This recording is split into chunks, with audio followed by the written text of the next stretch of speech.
Sa mga hindi po nakakalimot mag-subscribe sa ating channel, ay naniniwala akong sila yung may busilak ang puso at mabuti ang kalooban. Salamat po sa inyo. Naway pagpalain pa kayo. Simulan na natin.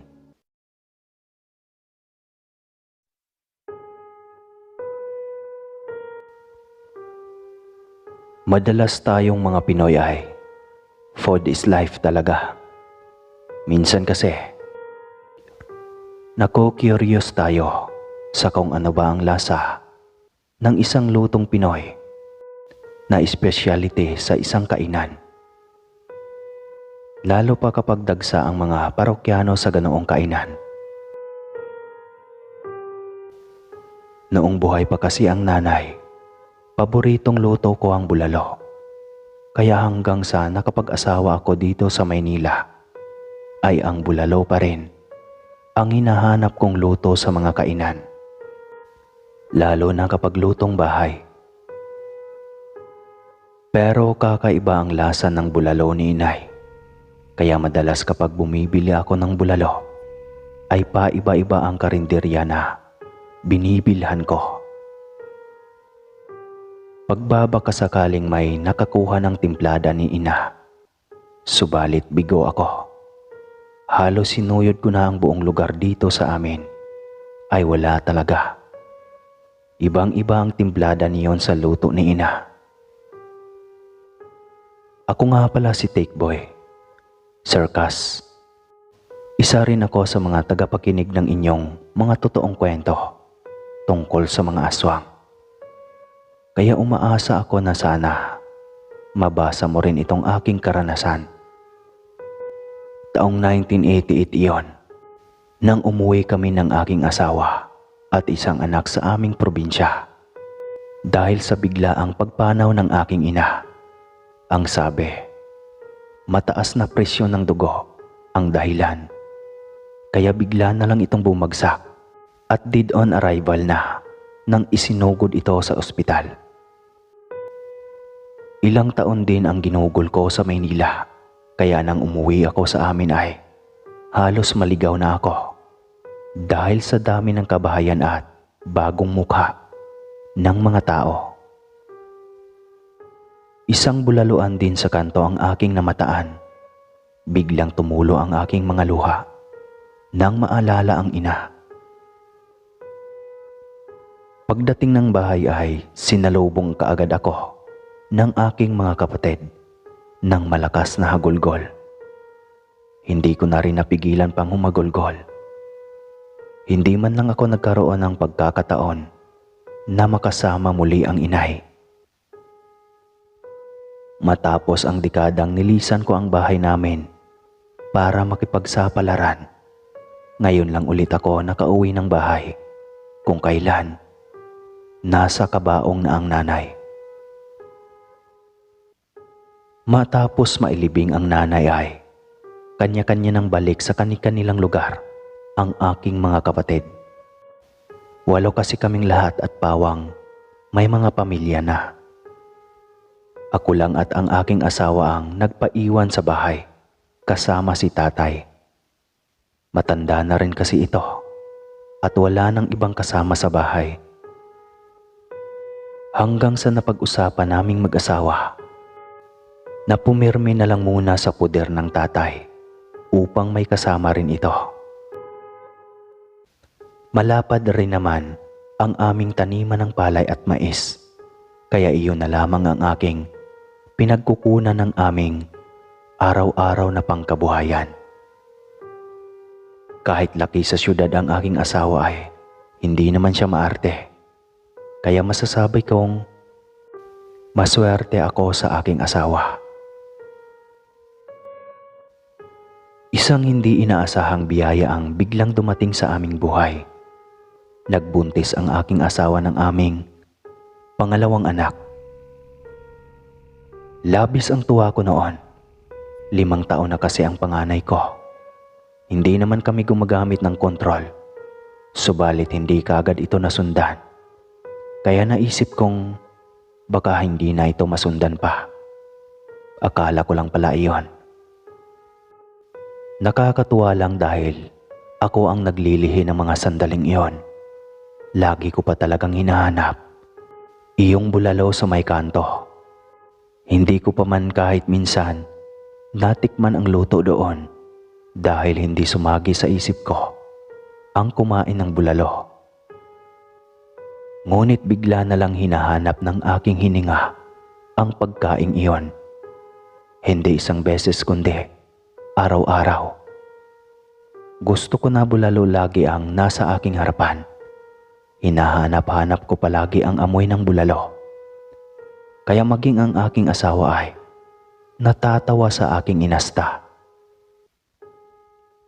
Hanggang sa isang araw, nagtaka ako nang biglang nilapitan ako ng isang ale.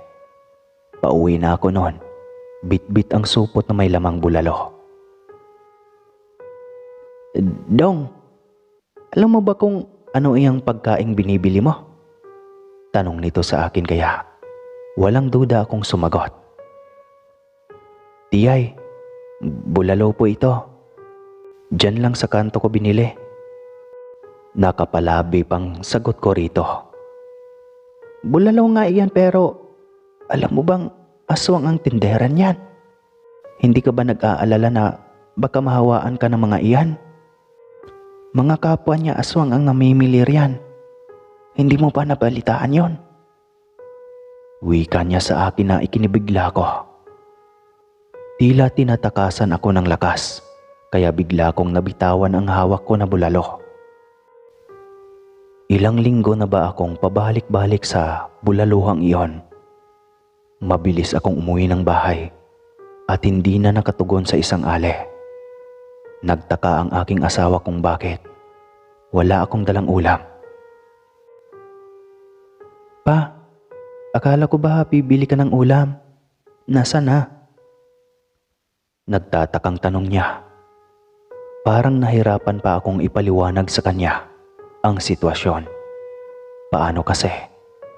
Hindi naniniwala sa aswang ang asawa ko. Para sa kanya, kwentong matanda lang ito. Kaya nagdahilan na lang ako na maagang naubos iyon. Ilang araw ang nakalipas. Nagtaka ang aking asawa dahil hindi na ako bumili ng bulalo. Sinabi ko na lang na naumay ako sa araw-araw na iyon lagi ang aking ulam. Lumipas pa ang ilang araw. Tila ba, ramdam kong may kakaiba sa akin. Parang laging tuyot ang aking lalamunan. Halos nauubos ko na ang tubig sa aming banga, ay hindi pa rin ito naiibsan. Hanggang sa unti-unti na akong naglalaway. Hindi ko alam pero parang ang sarap ng amoy ng lansa ng karne. Tuwing kumakatay kami ng manok para gawing ulam. Parang ang sarap inumin ng dugo. Ramdam ko rin ang paninigas ng aking tiyan. Gusto kong sumuka dahil ramdam kong may anong bagay sa loob ko na gustong ilabas. Sobrang init din ang aking katawan. Parang nabilad ako sa araw sa sobrang pagpapawis. Hanggang sa magduda ang tatay. Parang may sintomas daw ako ng isang yanggaw. Bigla ko ring naalala ang bulaluan sa kanto at ang sinabi ng ale. Baka nga nahawaan na nga ako ng mga aswang. Hindi na nag-aksaya ng oras ang tatay. Kaagad akong dinala kay Tatang Bidot, isang bantog na albularyo sa kabilang baryo. Nasa pintuan pa lamang kami papasok ay sinabi na kaagad nito, "Sus, Ginoo, gihawaan man sa aswang imong anak, oy. Giyanggaw." Wika nito na ang ibig sabihin ay hinawaan daw ako sa pagiging aswang. Mabilis nitong hinawakan ang aking tiyan. Nag-usal ng panalangin na gamit ang salitang Latin. Tsaka nilawayan ang aking ulo. At pagkatapos ay may inutusan ito na kumatay ng isang kulay itim na manok. Pagkatapos balatan ay itinapat ang buong manok sa aking pusod.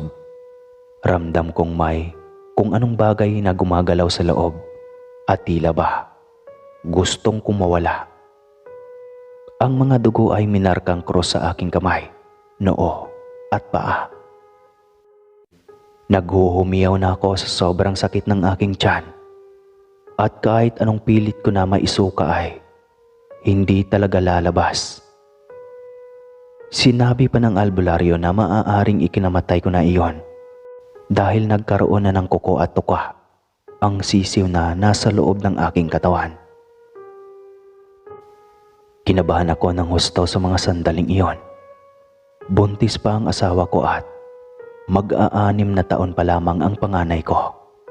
Sino na lamang ang bubuhay sa kanilang mag-ina? Pinilit kong magpakatatag. Hindi ako pwedeng panghinaan. Kailangan kong gumaling para sa aking asawa at mga anak. Sa ikatlong araw na balik namin, ramdam kong iba na ang pakiramdam ko. Wala na akong may nararamdaman pang kung ano ang gumagalaw sa aking tiyan. Nang matapos usala ng dasal na Latin, ang hawak na baso ay ipinainom kaagad iyon sa akin. Nakaramdam ako ng sobrang panghihina matapos inumin iyon, lalo na nang isinuka ko ang isang itim na bagay, para iyong sisiw na kulay itim. Hinimatay ako matapos mangyari iyon. Sobrang iyak ng asawa ko dahil siya ang sumama sa akin sa araw na iyon. Inakala niyang mawawala na ako sa mga sandaling iyon. Bukod kasi sa sobrang putla ko na, ay napakapayat ko na rin dahil sa ilang linggo kong dinaramdam na hindi makatulog sa gabi. Sobrang laki ng ibinagsak ng aking katawan. Nagpasalamat ako dahil tuluyan na nga akong gumaling pagkatapos ng ilang linggo. Inakala ko na babalik pa sa normal ang lahat. Ngunit umpisa pa lamang iyon dahil tuwing gabi, lagi kaming may bisita. Kung hindi malaking baboy ay malaking aso o di kaya ay malaking paniki. Alam naming aswang iyon, yung nilalang na gusto akong maging kasapi nila. Natatakot man ay kailangan kong maging matapang. Hindi ako padadaig sa kanila. Alam ko na galit sila dahil hindi naging matagumpay ang plano nila na ako'y maging kaanib. Alam ko rin na plano nila na ako mismo ang bibiktima sa sarili kong anak na nasa sinapupunan ng aking asawa. At dahil hindi matagumpay iyon, nandito sila para manalasa upang makuha at gawing pagkain ang anak na nasa sinapupunan ngayon ng aking asawa. Gamit ang matulis na bagakay, hinintay ko na tumapat siya sa butas ng sahig. Hindi ako magdadalawang isip na tusukin siya ng matulis na bagay na aking hawak. Talagang napaka-agresibo ng halimaw. Wala siyang balak na tantanan kami. Kahit sobrang ingay na nang hinahasan ni tatay na itak. Ilang sandali pa ay biglang may bumagsak sa aming bubungan. Pinatamaan ko ng matulis na bagakay kahit sa ang dako ng bubong, kaya narinig ko ulit na lumipad ito papalayo. Ngunit hindi rin nagtagal ay narinig ko itong dumapo sa puno ng langka sa aming bakuran. Kilala kita, ngunit hindi ko hayaang magtagumpay ka sa iyong masamang plano. Talagang kami ang pinunteriya mo dahil inakala mong baguhan kami rito. Kung gusto mong dumami kayo, lahat ng kamag-anakan mo hawaan mo na. Huwag kami ang idamay mo sa kadimunyuhan ng inyong lahi. Sigaw ko rito. Alam kong nakikinig ito dahil biglang tumahimik nang sumigaw ako. Bigla ngang nawala. Ngunit hindi ko alam kung natakot o nahiya ba. Ilang araw ang nakalipas, hindi na nagparamdam ulit ang aswang. Nang minsang napadaan ako sa bulaluhan, sarado ito. At nang magtanong-tanong ako sa mga tao sa paligid, tila kumunot pa ang noo ng mga ito. Ngunit sinabi rin sa akin na ilang linggo na raw itong sarado. May isang mama ang nagsabi na mabuting araw na wala nang dadayo pa na masasama ang hininga. Saglit akong natigilan at napatitig sa mama na iyon. Hindi ko rin napigilang magtanong. Ano po bang ibig niyong sabihin, Tiyoy? Nako, Tikboy. Bata ka pa nga nang lumuwas ng Maynila. Hindi mo alam na ang bulaluhang iyon ay sikat na daungan ng mga aswang. Madalas silang nagtitipon yan upang pag-usapan kung saang dako na naman sila sasalakay. Kaya mag-ingat ka. Balita ko, buntis ang asawa mo. Paalala nito sa akin. Hindi ako kumibo.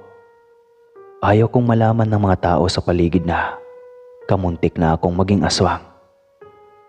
Na ilang beses na kaming ginambala ng aswang na iyon dahil hindi naging matagumpay ang pangahawa nila sa akin. Dumating ang kabuhanan ng aking asawa. Inakala ko na magiging matiwasay na ang lahat dahil ilang buwan na rin naman natahimik na ang buhay namin. Subalit ng araw na din kung kailan manganganak ang aking asawa. Nagkataong gabi ito nakaramdam ng hilab. Nagmadali akong tawagin ang kumadrona ng lugar. Mabuti na lang at wala rin itong ibang pasyente dahil nag-iisa lang ito sa aming baryo. Nagmamadali kaming bumalik sa bahay. Hindi ako mapakali sa lagay ng aking asawa. Sa unang beses kasing nag-labor ito ay nasa ospital kami. Kaya panatag ang loob ko noon. Ngayon ay nasa kalayuan pa kami ng ospital at kumadrona lamang ang magpapaanak. Nag-aalala akong biglang tumaas ulit ang presyon ng dugo nito. Gaya ng unang labor nito na malapit na lamang itong masisaryan. Tanging panalangin na lamang ang kaya kong nagawa sa mga oras na iyon. Ang masakla pa, kalagitnaan ng kanyang paglilibor. Nang biglang dumating ang ilang panauhing tingin ko, ay napakapamilyar. Alam kong ito ang grupo ng mga aswang na gusto sana akong hawaan para maging kabaro nila. Nang silipin ko sa butas ng bintana ang kinaroroonan ng mga ito, ay nagulat ako nang makitang marami sila. Nasa 6 sila malamang. Nakaramdam ako ng kaba. Paano na? Anong laban ko sa mga halimaw na to? Lingid sa aking kaalaman, si tatay ay may naihanda na palang bagay laban sa mga aswang na ito. Alam na ni tatay na babalik ito anumang oras dahil mabango sa mga ito ang sanggol na nasa sinapupunan ng aking asawa. Huwag mo lang iiwanan ng asawa mo, Tikboy. Ako na ang bahalang humarap sa mga halimaw na to. Utos ng tatay na may hawak na isang mangkok na pinisang bawang. Binuhos din ito sa buong katawan ang isang pitsil ng kalamanse, habang nakataklo sa bawat gilid ang 2 itak. Tay, mahina ka na. Anong gagawin mo? Nag-aalalang tanong ko dito. Huwag mo akong alalahanin, anak. Matanda na ako, ang importante. Ligtas ang asawa at anak mo. Wika ni Itay at lumabas na ito ng bahay at nagsisisigaw. Maging ang kumadrona ay nasindak. Ilang beses na rin daw siyang nagkaroon ng encounter na ganito, kung saan sinusugod ang kanyang pasyente ng mga aswang kung kailan nagli-labor ito. Kinabahan man ako para kay tatay ay wala na akong magagawa. Hindi ko rin naman pwedeng pabayaan ang aking mag-ina. Kailangan ko ring bumalansi sa pag-iisip na baka katulad nila ang kumadrona. Mahirap na ang magtiwala ng buo. Lalo pat baguhan lamang ang aking asawa sa lugar. Maging si tatay naman ay walang alam sa buhay ng kumadrona na ito. Kaya kailangan kong magmatsyag upang makasiguro. Yung anak ko noon na panganay ay iyak ng iyak at niyayakap ko ito. Dinig ko mula sa labas ang pagsalakay ng mga aswang kay tatay. Maging ang hiyaw ng mga halimaw sa ating matamaan marahil ng tatay sa kanyang dalang itak at bawang. Hindi rin sila basta makasugod kay tatay dahil ang alam ko, takot sila sa kalamanse. Hinang-hina na ang asawa ko ngunit hindi pa rin lumalabas ang bata. Pinagpawisan na ako ng malagkit sa sobrang nerbiyos. Parang gusto ko nang magwala dahil sa samot-saring emosyon na aking nararamdaman. Hindi na nga ako mapakali sa sitwasyon ng asawa ko. Parang mababaliw na rin ako kung paano tulungan ang tatay sa labas na nakipagbuno sa maraming halimaw na sumalakay. Wala na akong ibang magawa pa kundi ang manalangin. Nalagay ako sa alanganing sitwasyon na wala akong pagpipilian. Alagaan mo ang anak natin ha. Sakaling may hinding magandang mangyari sa akin, Papa. Ha?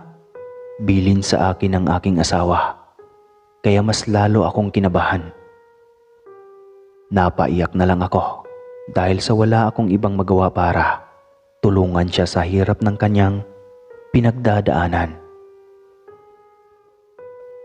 Ano ba yan, mahal? Kaya mo yan. Ikaw pa ba? Ang tapang mo. Mas matapang ka pa kaysa sa akin eh. Pagpapalakas ko ng loob sa kanya. Iiri mo na, ining. Andyan na. Utos ng kumadrona. Kaya humugot ng lakas ang aking asawa at buong lakas itong umere. Ilang sandali pa ay iyak na ng sanggol ang umalingaw-ngaw sa buong paligid. Ngunit sinabayan iyon ng tinig ng mga tiktik sa paligid na mas lalong naging agresibo nang marinig ang iyak ng aking sanggol. Subalit ilang sandali pa ay narinig ko na tila naghuhumiyaw ang iba sa sakit at unti-unti nang nawawala ang tinig. Ilang sandaling nawala ng malay ang aking asawa, ngunit nagising din ito kalaunan. Sabay kaming napaiyak. Akala ko, mawawala na siya sa akin. Ilang saglit lang din ay narinig kong bumukas ang pintuan namin. Pumasok ang itay na buong buo at wala man lang galos. Nako, ang gwapo ng apo ko, kamukha sa akin. Wika nito sabay lapit sa apo at akmang kakargahin na nito ang apo ng pigilan ko. Oops, sandali tatay. Magbihis ka muna. Amoy marinated ka. Pinaghalong kalamansi at bawang kaya iyan. Mamaya bahing ng bahing ang apo mo. Wika ko sa kanya. Sabay kaming nagtawanan maging ng kumadrona at ang aking asawa. Nairaos naman ang panganganak ng aking asawa sa gabing iyon. Subalit, ang ipinagtataka ko sa tagpong iyon, may iilang kapitbahay na kami noon, pero hindi man lang kami narinig kung ano ang kaganapan sa bahay namin.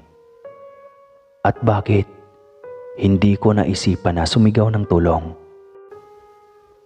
Talagang nag-iwan iyon ng malaking tanong sa aking sarili kung bakit hindi iyon nangyari. Pero kahit ano pa man, ay lubos akong nagpapasalamat, lalong-lalo na sa lumikha, na nakaligtas kami at naging okay ang lahat sa gabing iyon. Sa ngayon po ay wala na ang aking tatay At yung iba kong kapatid ay naging kapitbahay ko na rin. Naghati-hati kami sa lupa. At dito na ako lubos na naninirahan talaga, sa lugar ng Panay.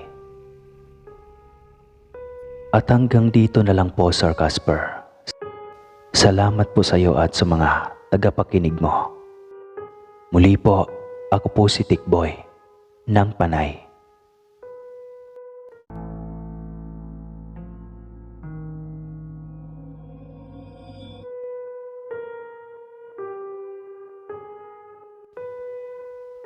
Mapagpalang araw, Sir Casper.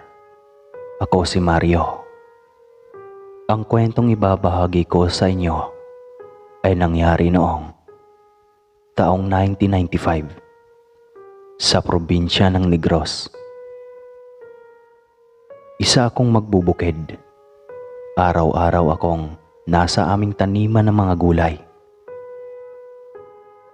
Nagbubungkal ako ng lupa, nag-aabono, at namimitas ng mga bungang gulay.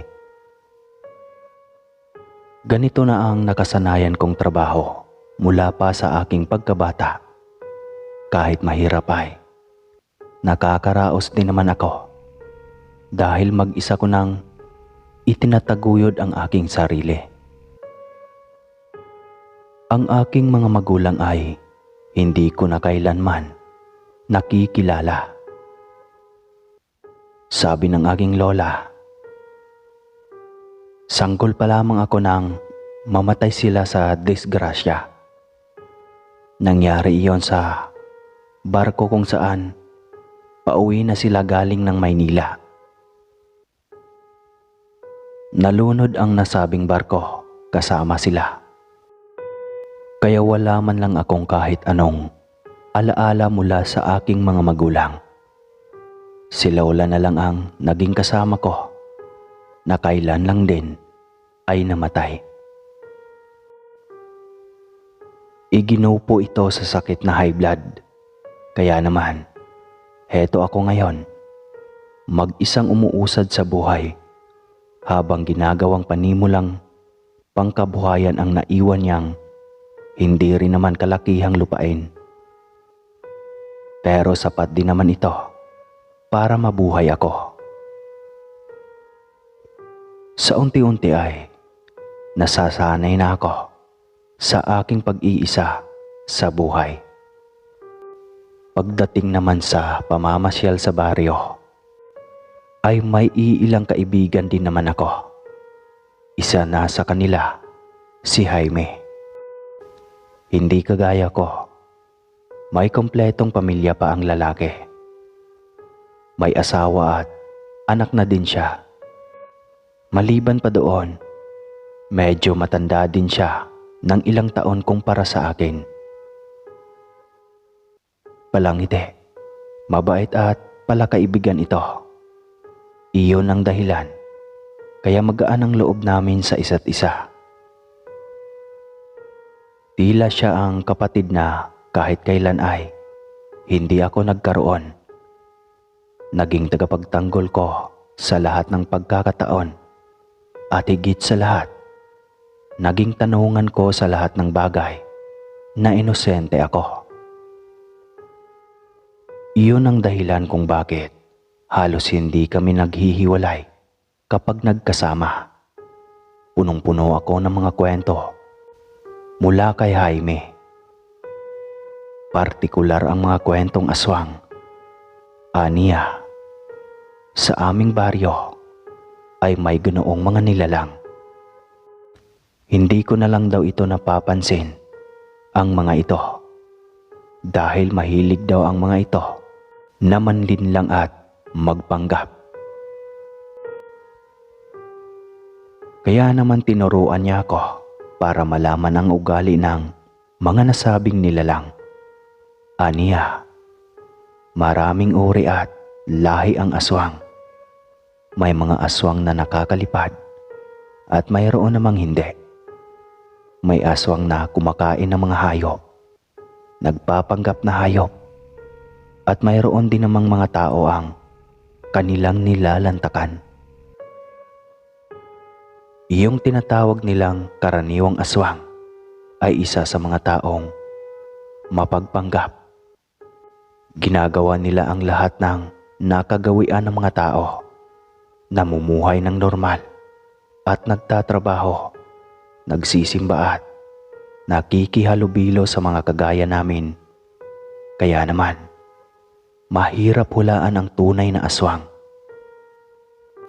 Sabi pa ni Jaime, marami niyon sa aming nayon at hindi dapat ipagsawalang bahala. Lalo na at sa panahon ng taggutom ay nagagawa nilang mambiktima na lamang ng kapitbahay. Hindi ko tuloy maiwasang mag-isip ng kung anong kababalaghan tungkol sa kapitbahay naming si Gina. Pamilyadong tao ang babae, may asawa at mga anak. Kilala ding pinakamasipag na magbubukid ang kanilang pamilya sa aming lugar. Ang kanyang asawa ay manggagapas. Ang babae naman ay sanay din sa maghapong pagtatrabaho sa asyenda. Kaya naman may kita din silang natatanggap sa lingguhan. Ang kanyang dalawang anak ay may kapansanan at palaging nasa loob lamang ng bahay.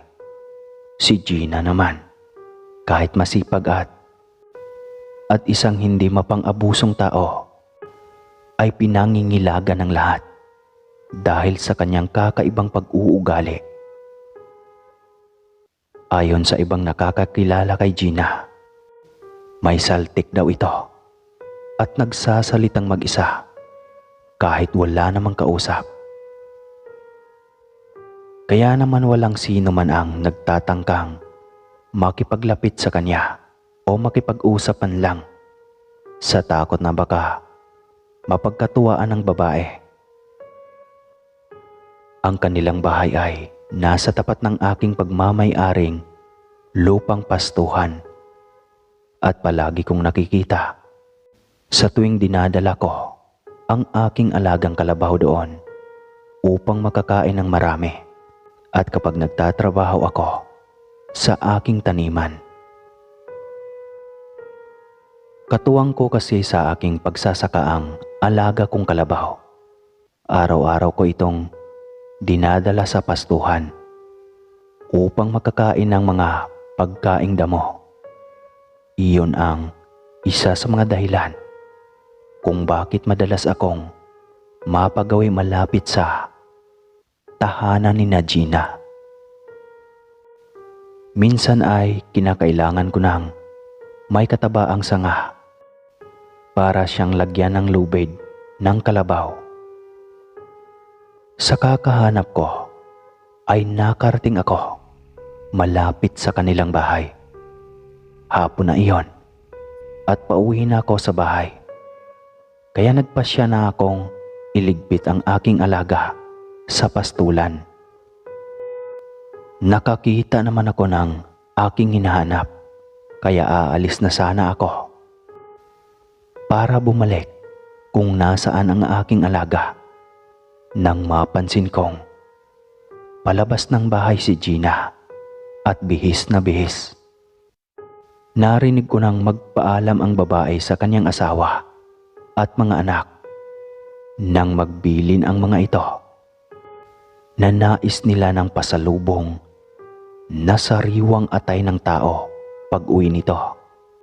Ewan ko ba kung bakit iba ang naging dating niyon sa aking pandinig. Tila ba may mali? Bagamat hindi ko na lamang ito pinansin pa, lalo na't hindi ko naman ugaling mangialam sa buhay ng iba. Dala ang aking hinahanap ay bumalik ako sa aking pinanggalingan at inilagay sa pwesto ang kalabaw. Umuwi na ako pagsapit ng dilim upang magpahinga sa aking komportabling higaan sa loob ng aking tahanan nang walang kamalay-malay sa aking matutuklasan kinabukasan. Kinaumagahan ay nagtungo ako sa pastuhan matapos makainom ng kape upang puntahan ang aking kalabaw. Wala akong dalang ilaw dahil bukod sa nasasanay kaagad ang aking mga mata sa dilim, ay alam ko namang malapit na ding magliwanag nang makarating ako sa pastuhan. Nagulat ako nang makitang maliwanag sa buong kabahayan ni Gina. Maingay ang mga tao sa loob ng kanilang bahay na animoy. May nangyayaring kasiyahan. Dahil sa kuryosidad ay napagpasyahan kong silipin ang pamilyang kung mag-ingay ay animoy may piging. Walang tarangkahan ang bahay ni Gina. Luma na ang kanilang tahanan na alam kong minana pa niya mula sa kanyang namayapang mga magulang. May poso sa likod ng bahay nila kung saan naglalaba at naghuhugas ng plato ang mag-anak. Kahit may kahabaan na ang mga damo sa paligid, ay malalaman pa ding may pamilyang naninirahan sa loob. Dahil sa kanilang malaburarang paraan ng pagsasampay ng mga damit sa bintana. Walang ingay akong lumapit sa isa sa mga maliliit na butas na dingding at saka sumilip. Akala ko ay kung ano lang ang pinagkakaabalahan ng mag-anak sa kanilang kusina. Abala sila sa pagpapakulo ng tubig, pagkatay at pagtadtad ng katawan ng tao. Hindi ako nakakilos agad matapos ang aking nasaksihan. Pinagpawisan ako ng malapot at hindi mapakali. Tila ba nakakita ako ng isang nakaririmarim na bangungot na kay hirap kalimutan. Hiningal na napahinga ako ng malalim. Nasaksihan ng dalawa kong mata kung paano nila tila manok na kinatay at tinanggalan ng lalamunan ang bangkay ng kawawang lalaking iyon na biktima nila. Nagsigawan sa tuwa ang mga bata matapos iitsa ng babae ang sariwa at kakahugot pa lamang na bituka bago ito nilantakan ng kanyang mga anak. Ang kanyang asawang si Lito naman ay ang mga mata naman ng lalaki ang pinagdiskitahang dukutin. Sumama pa ang aking pakiramdam nang makitang sarap na sarap pa ito sa pagkain ng hilaw na parte ng katawan ng tao. Umatras ako at halos hindi humihingang lumalayo sa kanilang tahanan. Pakiwari ko ay ako ang nilalantakan ng mag-anak, lalo na at naaamoy ko mula sa aking kinaroroonan ang malansang dugo ng kawawang biktima nila. Ano ba? Ano ba ang ibig sabihin niyon? Bakit kailangang kumain sila ng tao? Posible bang aswang ang mga taong matagal ko nang naging kapitbahay? Balisa ako nang makauwi sa aking tahanan. Tila wala sa sariling nakalimutan ko pa ang aking kalabaw sa pastuhan na siyang sadya ko sana upang maagang magtrabaho sa bukid.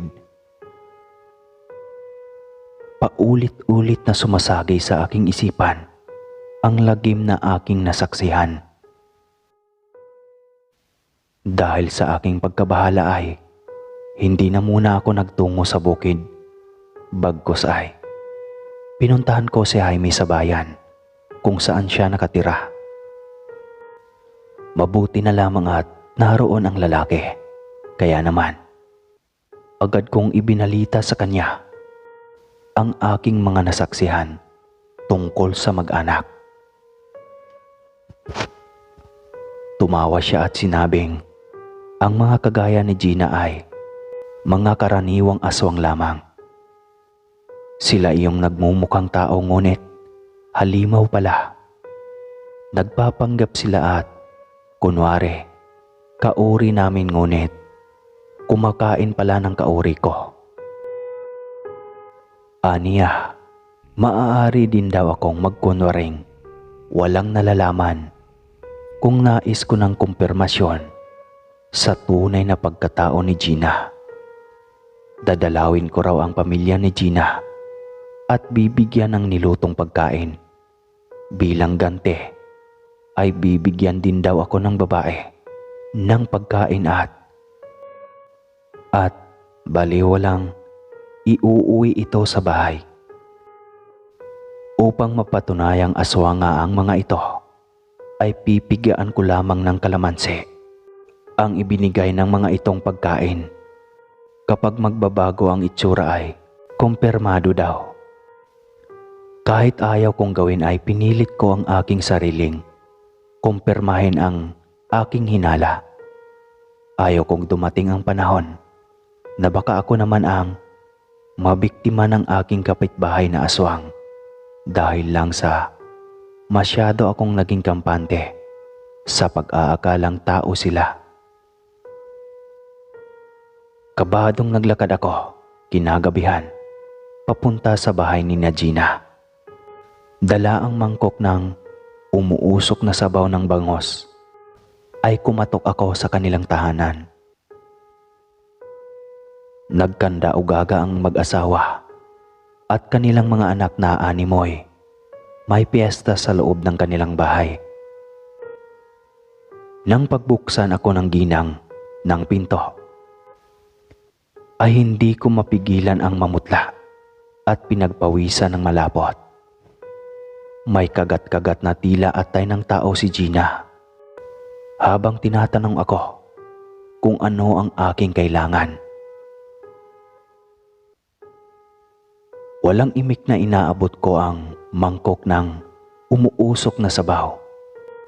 Sabay sabing, kaarawan ko kasi, kaya naman sana ay tanggapin nila ang aking ibinigay na pagkain. Inabot ito ng ginang at nung aalis na sana ako, nang tawagin ako ni Gina. Kaya naman, dinaklot ang aking puso sa matinding takot. Pinaghintay niya ako saglit, tsaka siya tumuloy sa kusina. Nang muli siyang bumalik, ay nangangatog na ako sa takot sa kakahintay. Nang muli siyang bumalik,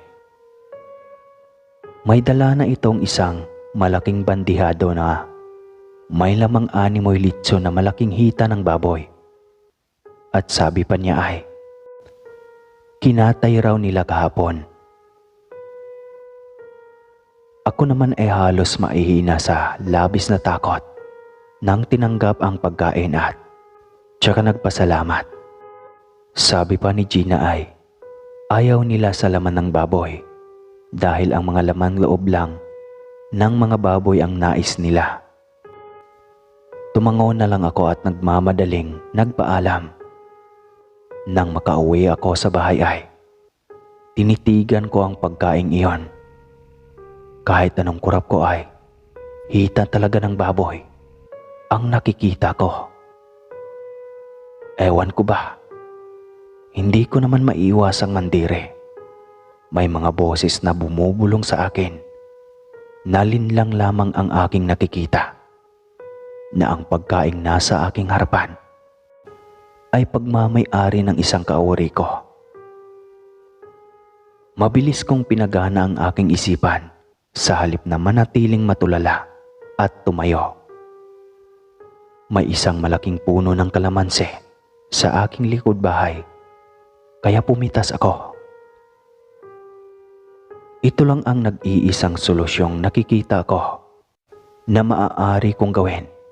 Kaya naman, pinagtibay ko ang aking loob at muling nilapitan ang pagkain sa mesa. May naririnig akong kumakatok, ngunit binaliwala ko na muna ito. Sa halip ay hiniwa ko ang ibang kalamansing nasa kamay ko at piniga ang katas niyon sa malaking hita. Hindi ko alam kung masusuka ba ako o magsisisigaw. Nang makita ang hita ng baboy ay naging hita ng tao at ang masaklap ay nabubulok na ito. Nais kong panawan ng ulirat habang nakatingin sa bandihado. Ngunit naaagaw ng mga katok sa pinto ang aking pansin. Kaya naman inayos ko ang aking sarili at hinawakan ng mariin ang itak na nakasukbit sa aking bewang. Naririnig ko ang pamilyar na boses ni Gina na matyagang nagpapatao po. Kaya naman, halos walang ingay akong lumapit sa pinto upang pagbuksan siya. Nang pihitin ko pabukas ang pinto, ay isang nakangising mukha ni Gina ang aking nabungaran. Sabay tanong kung masarap raw ba ang ulam na ibinigay niya sa akin. Walang sali-salitang, bigla ko siyang dinaluhong at nakipagtagisan ng lakas. Parehas kaming sumisigaw at ayaw magpatalo sa isa't isa. Nang sa kakalmutinan niya ako bigla, ay napasigaw ako sa labis na sakit. Tsaka ko naalala ang aking kinuhang kalamanse. Dinukot ko ang mga ito sa bulsa at walang pag-aalinlangang ipiniga iyon sa kanyang mga mata. Nagkikikisay sa sakit ang babae at sa isang kisap mata ay nawala ito bigla sa aking paningin. Kinabukasan, kumalat sa buong baryo ang nangyari sa aking kapitbahay. Iyon nga lang, natalsikan daw ng mantika ang kanyang mga mata kaya siya nabulag. Pero ako, alam ko ang katotohanan dahil iyon sa kalamansi at tumalab ito sa kanya dahil siya ay isang aswang. Pagkatapos ng mga pangyayaring iyon ay nagpunta ako sa albularyo at humingi ng tulong. May binigay sa akin ng mga iilang gamit at mga pangontra daw sa aswang upang hindi na ito makaganti sa akin at wala namang gambala pa sa akin. Lumipas pa ang ilang araw ay sa awa ng Diyos, naging matiwasay naman ang aking pamumuhay. Ngunit, meron pa akong karanasan at sana sisipagin ulit ako para hindi ako tamarin. At hanggang dito na muna po, Sir Casper. Salamat po sa inyo sa mga nakikinig sa kwento ko.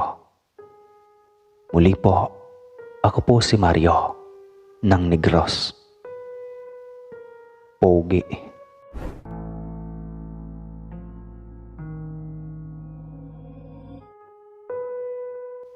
Balisa at nagkakarirahan ang mga pawis sa aking buong katawan. Habang pinipilit kong gumalaw, ramdam ko kasi na tila may nakadagan ng kung sinong nilalang at sumakal sa akin. Kung kaya't hirap ni hirap akong huminga. Kitang-kita ko mula sa gilid ng aking mga mata ang isang nilalang na mahaba ang buhok, pula ang mga mata, kulubot at mabalahibo ang balat na nagmamantika. Nakangisi ito habang naglalaway. Kitang-kita ang gilagid nitong tila nabubulok na, pati ang mga itim nitong mga ngipin. Nakatitig lamang ito sa akin habang hirap na hirap ako at halos hindi na makahinga. Narinig kong nagsisigaw ang aking asawa. Galit na tila ba may kaalitan. Yan lagi ang aking nararamdaman gabi-gabi nung ako'y buntis pa lamang. Ako nga pala si Matilda, tubong Negros Occidental. Ang istoryang aking isasalaysay ay ang nangyari noong ako'y nagbubuntis pa lamang ng aking panganay. Taong 1961, nang magtrabaho akong kasambahay sa Maynila. Doon ko nakilala si Leo, isang private driver at tubong Bicol. Mabait at maalagang tao si Leo. 20 anyos pa lamang ako noon, habang siya ay nasa 35 anyos na.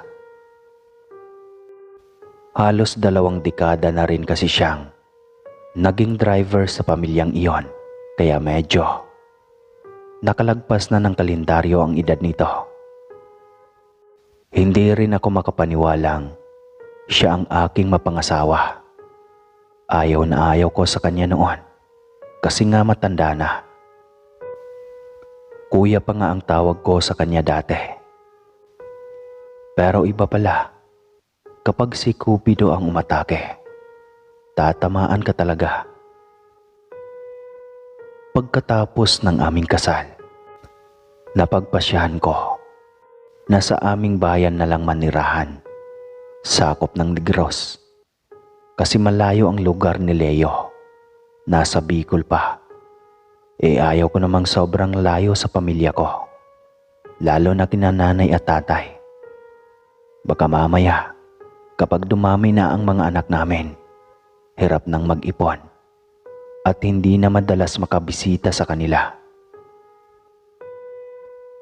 Sa huli, desisyon ko ang natupad.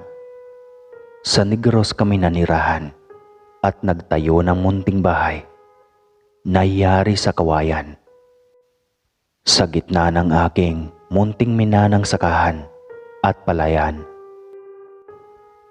Pagkalipas ng 1 taon, pagkatapos kaming maikasal ay nagbunga agad ang aming pagmamahalan. Magpipitong buwan na akong buntis noon at palaging naiiwang mag-isa sa aming bahay. Nang may isang matandang dumaan sa harapan ng aming bakuran, magtatanghali ang tapat na noon, kaya sobrang init, kaya malamang nakisilong ito. Marami kasi kaming punong prutas gaya ng mangga, santol at kayumito at marami pang iba. Patingin-tingin ito sa aking kinaroroonan hanggang sa hindi na ito nakatiis at ako'y kanyang nilapitan. "Ineng, ilang buwan na ba yang pinagbubuntis mo?"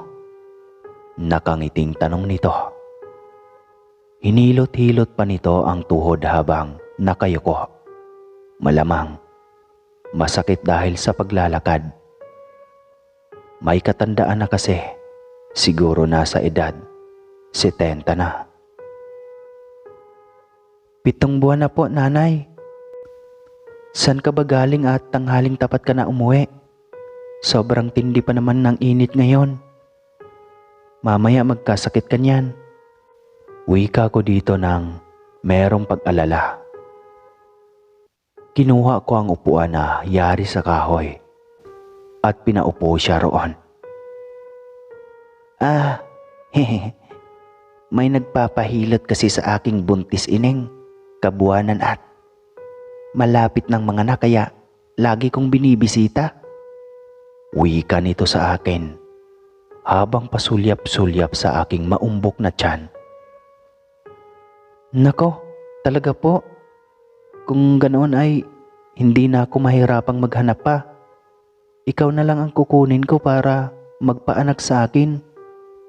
Pag-alok ko pa dito. Wala namang problema. Patingin nga ng tiyan mo. Sabi nito, sabay himas.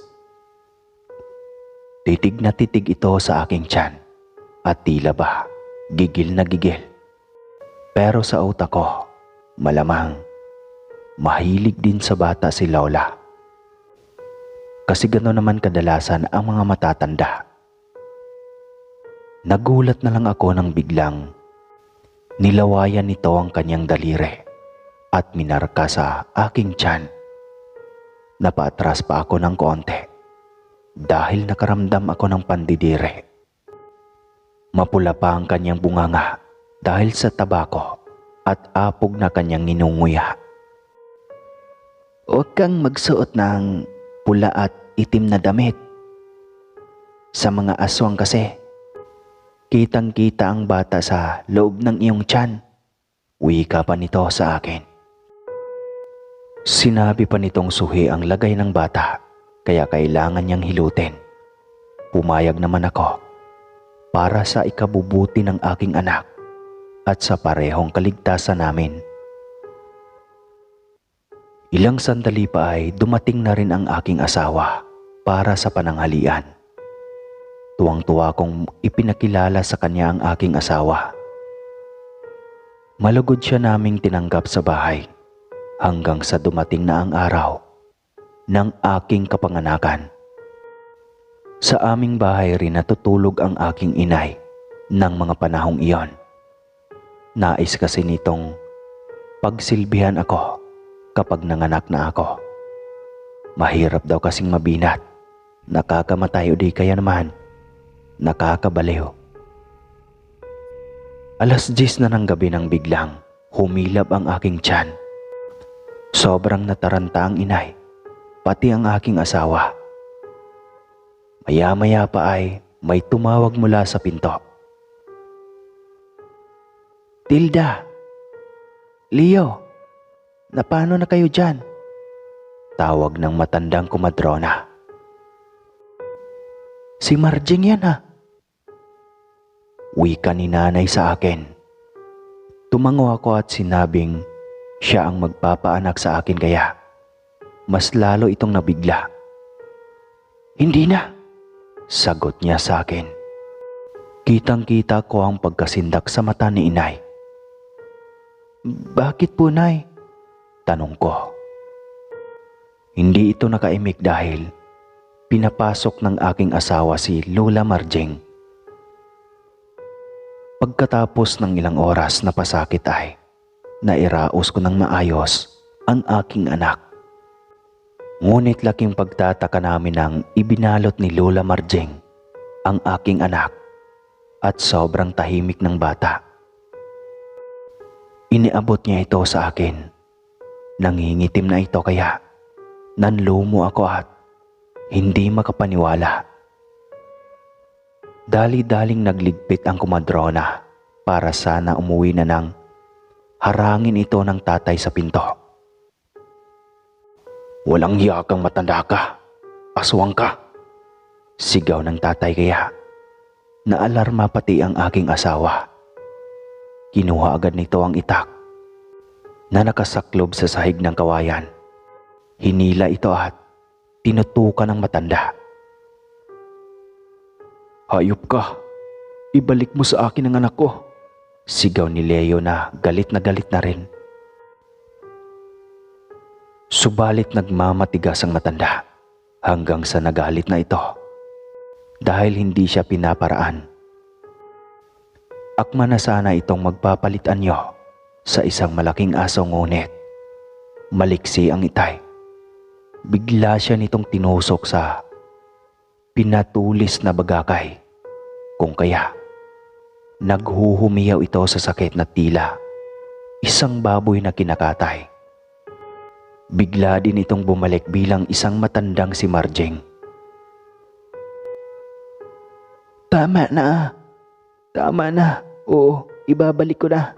Parang awan niyo na. Huwag niyo kong patayin." Pagmamakaawa nito, kaya bigla ring nahabag ang kalauban ng itay. Lumakad ito papunta sa likod ngunit nakailang hakbang pa lang ay nagiging pusa ito at nagtatatakbo palayo. Kaya hindi na napaghandaan ng itay at ni Leo. Akmang tatakbo na sana si Leo para sundan ng matanda. Ngunit pinigilan siya ng itay. Hinawakan siya ng itay at patakbong nilibot ang likod sa tapat ng bintana. Malapit lang sa aming kwarto kung saan ako nanganak. Sa ilalim ng puno ng saging ay doon sila pumunta. "Linda, itapon mo dito ang sanggol na hawak ninyo. Ihagis mo dito sa bintana." utos ng itay kay inay. Kaya kahit atubili ay sinunod ito ni inay. Laking gulat namin nang maging katawan ng saging ang sanggol na hinagis ni inay. Ilang sandali pa ay nag-iiyak ang sanggol sa likod ng puno ng saging. Dali-dali iyong nilibot ni itay at dinampot. Dinala sa loob bago pa man mapansin ng iba pang elemento. Umiiyak ako sa tuwa na hindi ko may paliwanag ang aking nararamdaman. Kakaiba ang pakiramdam ng isang ina. Pakiramdam ko ang ilang oras na lebor at ang sakit ng pagluwal ko sa kanya ay biglang naglaho. Pinaliwanag ni itay kung paanong nangyari ang lahat. Nagawa silang lansihin ng aswang sa pamamagitan ng pagtigil ng oras ng ilang sandali at palitan ang bata ng di namamalayan. Mabuti na lamang at naisipan ng itay na puntahan sila 10 oras ng gabi. Tila naramdaman nito ang peligrong magaganap sa mga oras na iyon. Kinaumagahan, kumalat ang balita na namatay si Lola Marjeng. Ang sabi ng mga bata, dahil daw sa sobrang katandaan. Hindi na rin namin pa iyon kinontra. Ang alam namin, isa sa mga anak niya ang nakakuha ng kanyang pagiging aswang o kaya naman ay lahat ng mga anak niya ay meron talagang partida. Iyon ang hindi namin sigurado, pero ang pangyayaring iyon ay hinding-hindi namin makakalimutan, lalo na ng aking angkan. Magpapasalin-salin ang kasaysayang ito sa aking mga maiiwang lahi.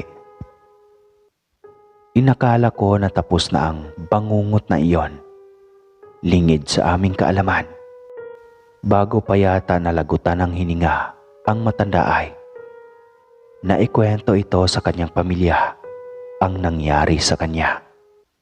Hindi namin akalain na hindi pa pala roon nagwawakas ang dilobyong dala ng aswang na iyon sa amin.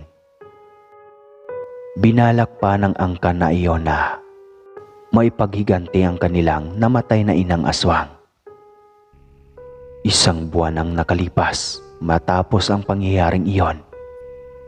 Pauwi ang tatay galing sa sakahan. Mag-aalas 6 na ng hapon. Nang bigla na lang may humarang na malaking aso sa kanyang unahan. Ang itim at nagbabaga ang mga mata na galit na nakatitig sa kanya. Mabilis na kinuha ng itay ang itak mula sa kanyang gilid. Sinadya niyang hasain iyon ng maigi para sa mga masasamang loob gaya ng nangyari sa kanya sa tagpong iyon. Marami talagang aswang noong araw, kaya laging handa ang tatay anumang oras makipaglaban sa mga nilalang na ito.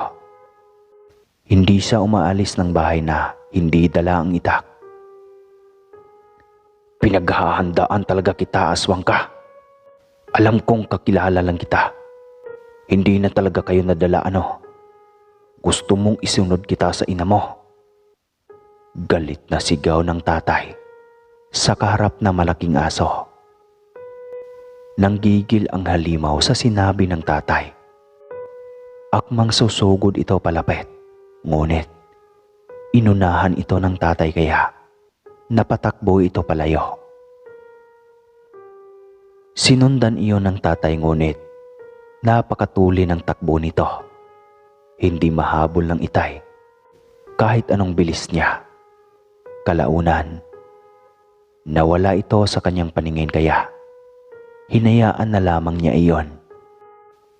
Naisip pa niya sa kanyang sarili na kay laking aswang naduduwag sa itak lang.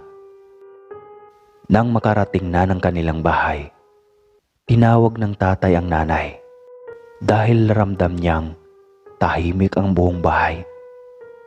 Ngunit hindi ito sumasagot. Biglang nabahala ang tatay para kay nanay.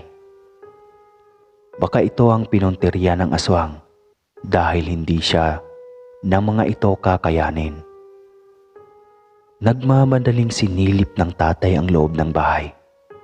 Mag-isa pa naman ito dito. Halos nataranta na siya nang mapansing walang tao sa loob ng bahay. Wala roon ang nanay. Subalit may apoy pa ang kanilang saingan. Kaya alam niyang kakaluto lang nito ng kanilang hapunan. Mabilis siyang tumungo sa balon. Hindi niya alam kung bakit doon siya unang dinala ng kanyang mga paa. Subalit laking pagkagulat niya nang makita ang asawa na punong-puno ng dugo. Wala na itong buhay at wasak ang tiyan. Nagwala ang tatay dahil sa nangyari. Gusto niyang sugurin ang gumawa niyon kay nanay. Subalit wala man lang siyang patunay o ebidensya kung sino ang may gawa nito. Nag-uumapaw na ang galit noon ng tatay. Hindi siya makakapayag na walang dapat singilin sa nangyari kay nanay. Alam niyang isa sa mga anak ng manghihilot na komadrona ang may gawa niyon. Dahil hindi siya kaya, ang asawa na lang ang unang naging biktima nito. Alam ni Itay na gumaganti ang mga ito, kaya naganda siya sa posibilidad na muling pag-atake ng mga iyon. Sa bahay na rin siya namin tumitira upang masiguro ang aming kaligtasan. Hindi niya pinapayagan ang aking asawa na iwanan kaming mag-iina sa bahay. Gusto niya na masigurado ang aming kaligtasan. Puno rin ng bawang ang paligid ng bahay. Hindi niya hayaang magkaroon ng pagkakataon na malapitan kami ng mga aswang. Kinabukasan, pagkatapos ng isang gabing lamay ay pinalibing na agad ng tatay ang nanay. Sobrang agresibo nga ng mga aswang. Magkapatid na yata ang mga ito. Napakarami kasi nang sumugod ng gabing iyon, kung saan unang gabi ng panalangin sa pagkamatay ng inay. Sa sobrang galit ng tatay ay sumigaw siya habang bumababa ng silong. Bit-bit ang guma at posporo, maging ang kanyang itak. Hindi ako matatakot sa inyo. Isusunod ko kayo sa nanay niyong halimaw.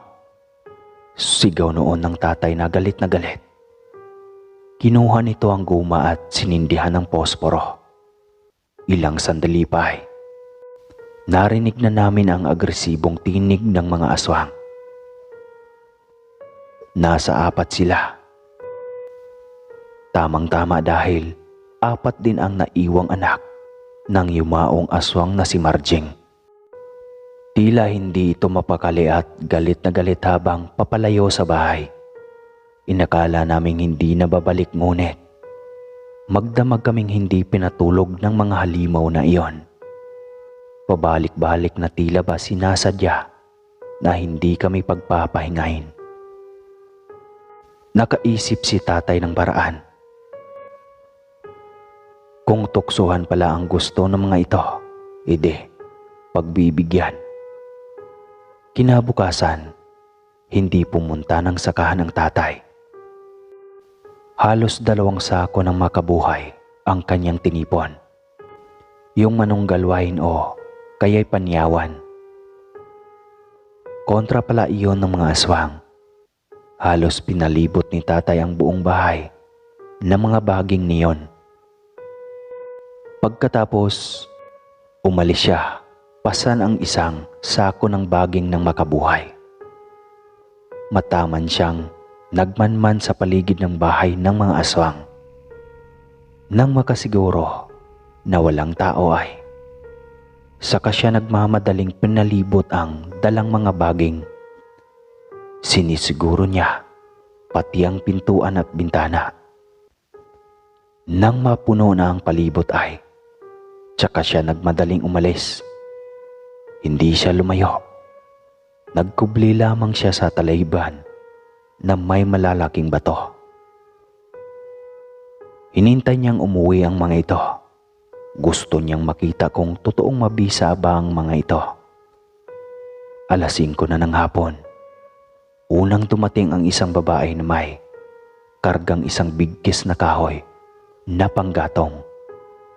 Kita ng tatay kung paano ito napaatras nang makita ang palibot ng bahay. Palinga-linga ito habang umaatras na tila ba galit na galit. Maging ang mga kapatid nitong nagsidatingan ay halos pareho na ng reaksyon. Hindi nito mahawakan maging ang pintuan ng kanilang bahay. Galit na galit ang mga ito at balisa. Sarili nilang bahay, hindi nila malapitan. Nakangiting umuwi ang tatay sa bahay. Wala nang uuwian pa ang mga aswang. Ngunit ilang sandali lang ang lumipas, ay may narinig kaming alulong ng aso. Kasunod noon ang mga wakwak na palibot-libot sa buong kabahayan. Isang pamilya ulit silang sumugod. Higit na mas agresibo ngayon. Kahit sobrang baho na ng guma, ay hindi pa rin ang mga ito lumalayo.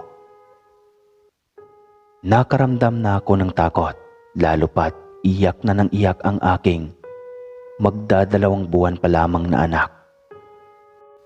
Sa sobrang galit ng tatay at ng aking asawa, lumabas sila ng bahay, bitbit ang itak, at buong tapang na humarap sa mga halimaw na nakapalibot sa paligid. Matagal din silang nakipagbuno sa mga ito. Halos hindi rin tumatahan ang aking anak sa kakaiyak. Umiiyak na rin ako dahil sa nerbiyos. Paano kung hindi kaya ni na tatay at Leo? Paano ko magagawang protektahan ang aking anak sa mga aswang na iyon? Tanging panalangin na lamang ang aking nagawa ng mga panahong iyon. Habang karga ang sanggol sa aking mga bisig, naniniwala pa rin ako sa kapangyarihan ng may lalang. Alam kong hindi niya pababayaan ang munting anghel na binigay niya sa amin. Ilang sandali pa ay narinig kong bumukas ang pinto. Pumikit ako sa sobrang takot. Hindi ko alam kung si Leo at tatay na ba ang mga ito o kaya ang mas masaklap, ang mga aswang. Nanginginig ang mga kamay ko habang yakap ang aking anak. Bigla akong niyakap ng aking asawa at umiyak. Nabuhayan ako ng loob. Ligtas ang aking asawa. Salamat sa Diyos. Nasaan ang mga aswang? Napatay niyo ba sila? Nasaan si tatay? Tanong ko sa aking asawa. Oo, wala na mga aswang. Nagapi silang lahat. Salamat kay tatay. Nakangiting wika ng aking asawa. Nasaan na nga si tatay? Wala na siya. Pinili niyang magpaubayang pagtulungan ng mga aswang para makakuha ako ng pagkakataon na puksain silang lahat. Wala na ang tatay, Tilda. Pasensya na. Sinubukan ko namang pigilin ang plano niya eh. Pero hindi talaga siya papipigil. Paliwanag pa nito at niyakap pa ako. Marami rin itong natamong sugat sa katawan.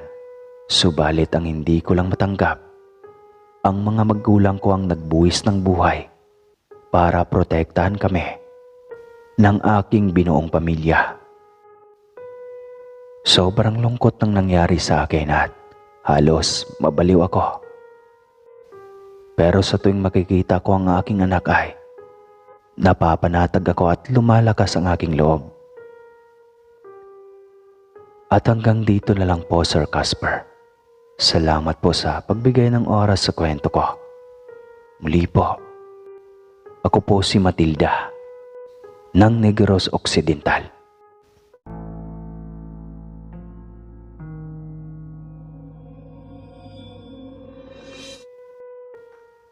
Sino bang mag-aaral ang hindi nakaranas ng pagbubulakbol? Lalo na kung nagkayayaan sa isang bagay na kapanapanabik. At higit sa lahat, kasama mo ang iyong crush. Malamang hindi mo talaga maiisip pa ang maaaring maging consequences. 50 anyos na ako ngayon, Sir Casper. Subalit ang pangyayari noong aking pagbibinata pa lamang ay hinding-hindi ko makakalimutan. Ako nga po pala si Dennis, tubong Sipalay, Negros Occidental. Isinulat ko itong karanasan patungkol sa aswang. Umaasang, kagaya ng iba, ay mabasa mo rin ito upang mapakinggan ng marami mong tagapakinig. Taong 1986, sa edad na 15 anyos, nasa ikatlong baitang ng sekundarya ako noon. Sa ganoong edad, talagang sumisibol ang unang atraksyon nating mga lalaki sa mga magagandang dilag. May kaklase akong sobrang ganda noon. Kahit nasa nayon kami ay kumikinang sa kaputian ang malaporsilanan niyang balat, ang matangos ngunit maliit niyang ilong at ang manipis na hugis pusong bibig na sobrang sarap titigan. Nawawala talaga ako sa focus ng aking pag-aaral kapag nahagip siya ng aking mga mata mula sa aking unahan. Kahit naka-peripheral vision lang ito, ay talaga namang nang-aakit at hindi ko alam kung bakit parang may magnet na laging nasa kanya ang aking tingin. Minsan, naging tampulan na ako ng tukso ng aking mga kaklase dahil palagi akong nahuhuli ng teacher na nakatitig sa kay Mylene, ang aking crush at first love. Totoo nga siguro, Sir Casper, na first love never die. Kasi hanggang ngayon kahit may mga kanya-kanya na kaming asawa at mga anak, halos siya lagi ang laman ng aking panaginip. Lagi ko pa rin siyang naaalala at laging tinatanong kung nasaan na kaya siya ngayon. Minsan pinipilit kong wag na siyang maalala kasi sobrang unfair din para sa aking ulirang asawa. Ganito nga pala iyon, Sir Casper. Narinig kong magkakating klases ang iba naming kaklase na mga kababaihan at kalalakihan. Dahil plano nilang pasukin ang buhay na kuweba sa isang sityo na sakop ng aming baryo. Tinatawag iyong buhay kasi nga may umaagos na tubig mula sa loob nun. Marami na raw ang nakapasok sa kuweba na iyon. May sabi-sabi na marami na raw ang pumasok na hindi na nakakabalik pa. Pero marami din naman daw ang nakauwi rin. Basta raw, magkahawak kamay lang kayo kapag pumasok at hanggang sa paglabas. Nang malaman ko na kasama si Mylene sa kanilang plano, hindi na kaagad ako nagdalawang isip pa na sumama sa kanila. Nagdesisyon na kaagad akong sumama sa kanilang lakad. Matapos mananghalian, isa-isa kaming nagsidatingan sa aming tagpuan sa ilalim ng malaking mangga sa harap ng aming paaralan.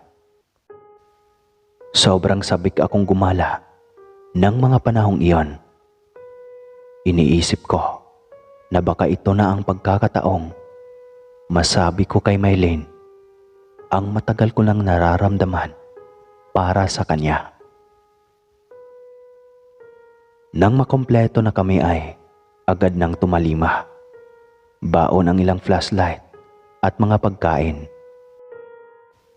Mga 1 oras rin ang lakarin bago marating ang liblib na lugar na iyon. Subalit, kapag kasama mo ang iyong crush, pakiwari mo ay kulang ang layo ng iyong nilakad. Parang gusto mo na lang doblehin. Lalo pa at ang tagal kong nakakuha ng buwelo upang magtapat ng aking pag-ibig para kay Mylene. Hanggang sa tinulungan ako ng isa kong kaklasing babae. Kinausap niya si Mylene upang magpahuli dahil gusto ko siyang makausap. Nagtaka pa noon ang dalaga habang mabagal na naglakad upang hintayin ako. Dennis, bakit? Anong sasabihin mo? Nagtatakang tanong ng dalaga na nakakunot ang noo. Mylene, kasi, ano nangyari sa'yo, Dennis? Nagtatakang tanong niya nang makitang naliligo ako sa pawis at hirap magsalita. Mylene, mahal kita. Diretsong wika ko sa garalgal na boses. Sobrang kaba na nararamdaman ko sa mga oras na iyon. Unang pagkakataon ko na nanligaw ng babae. At legit na legit, kapag talaga may tama ka sa isang babae, sobrang hirap magsalita ng diretso. Nagulat noon si Mylene sa aking sinabi, pero tulad ng inaasahan ko, hindi siya basta-basta mapapasagot agad. Ang sabi niya, hihintayin ko na lang raw hanggang makatapos siya sa pag-aaral. Nadismayaman ay wala akong magawa. Narating namin ang sinasabing kuweba o yungib. Ang ganda nga ng lugar. Para siyang virgin forest. At sa baba ng nasabing yungib ay ang katamtamang taas ng falls. Sobrang linis ng tubig. Yung iba ko nakaklase ay nagubad na ng uniform at nilagay iyon sa kanilang backpack.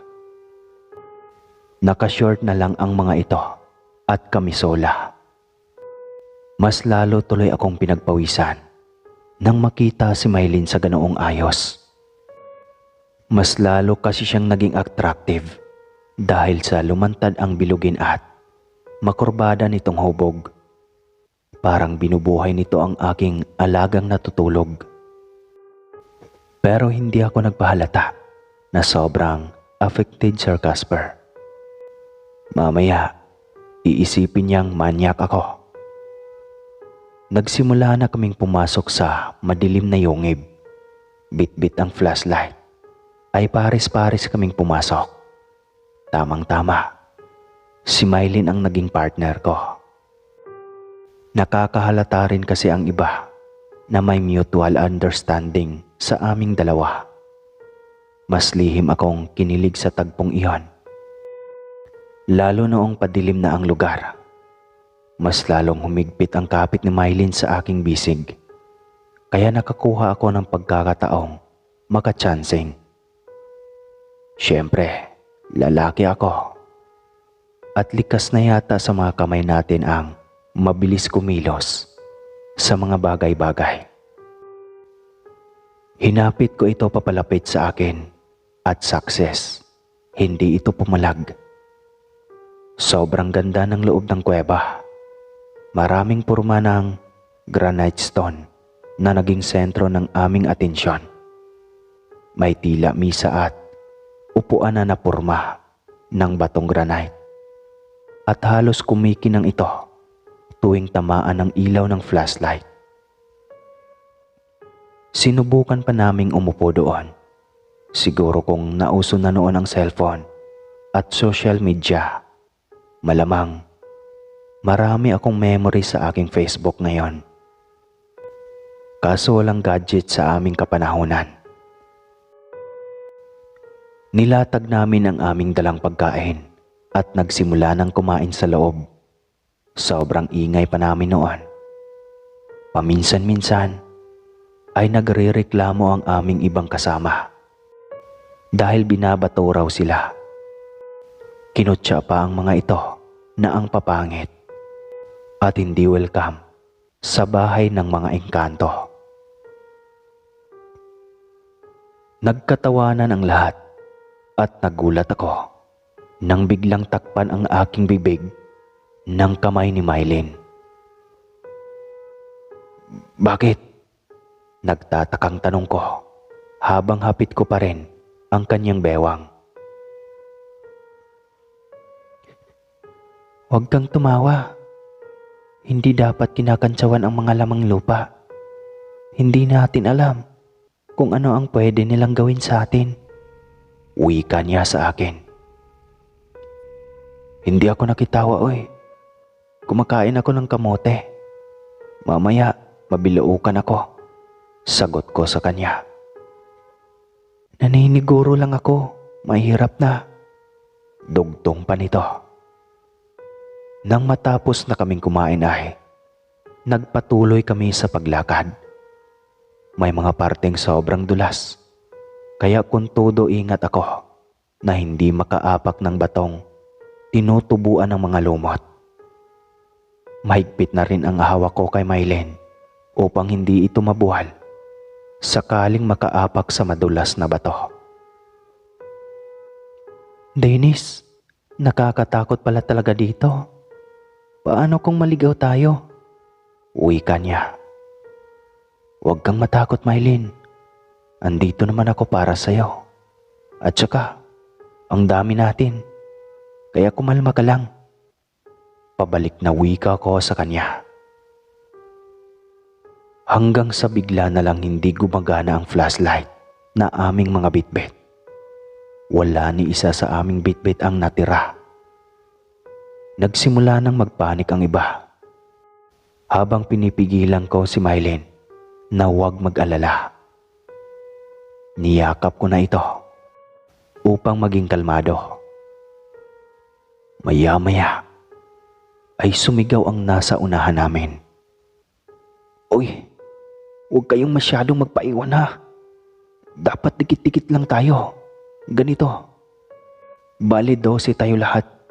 Simulan niyong magbilang. Sigaw noon ni Rafe, ang pasimuno ng pangkat. Kapares niya ang kanyang kasintahan, ang first honor ng aming klase.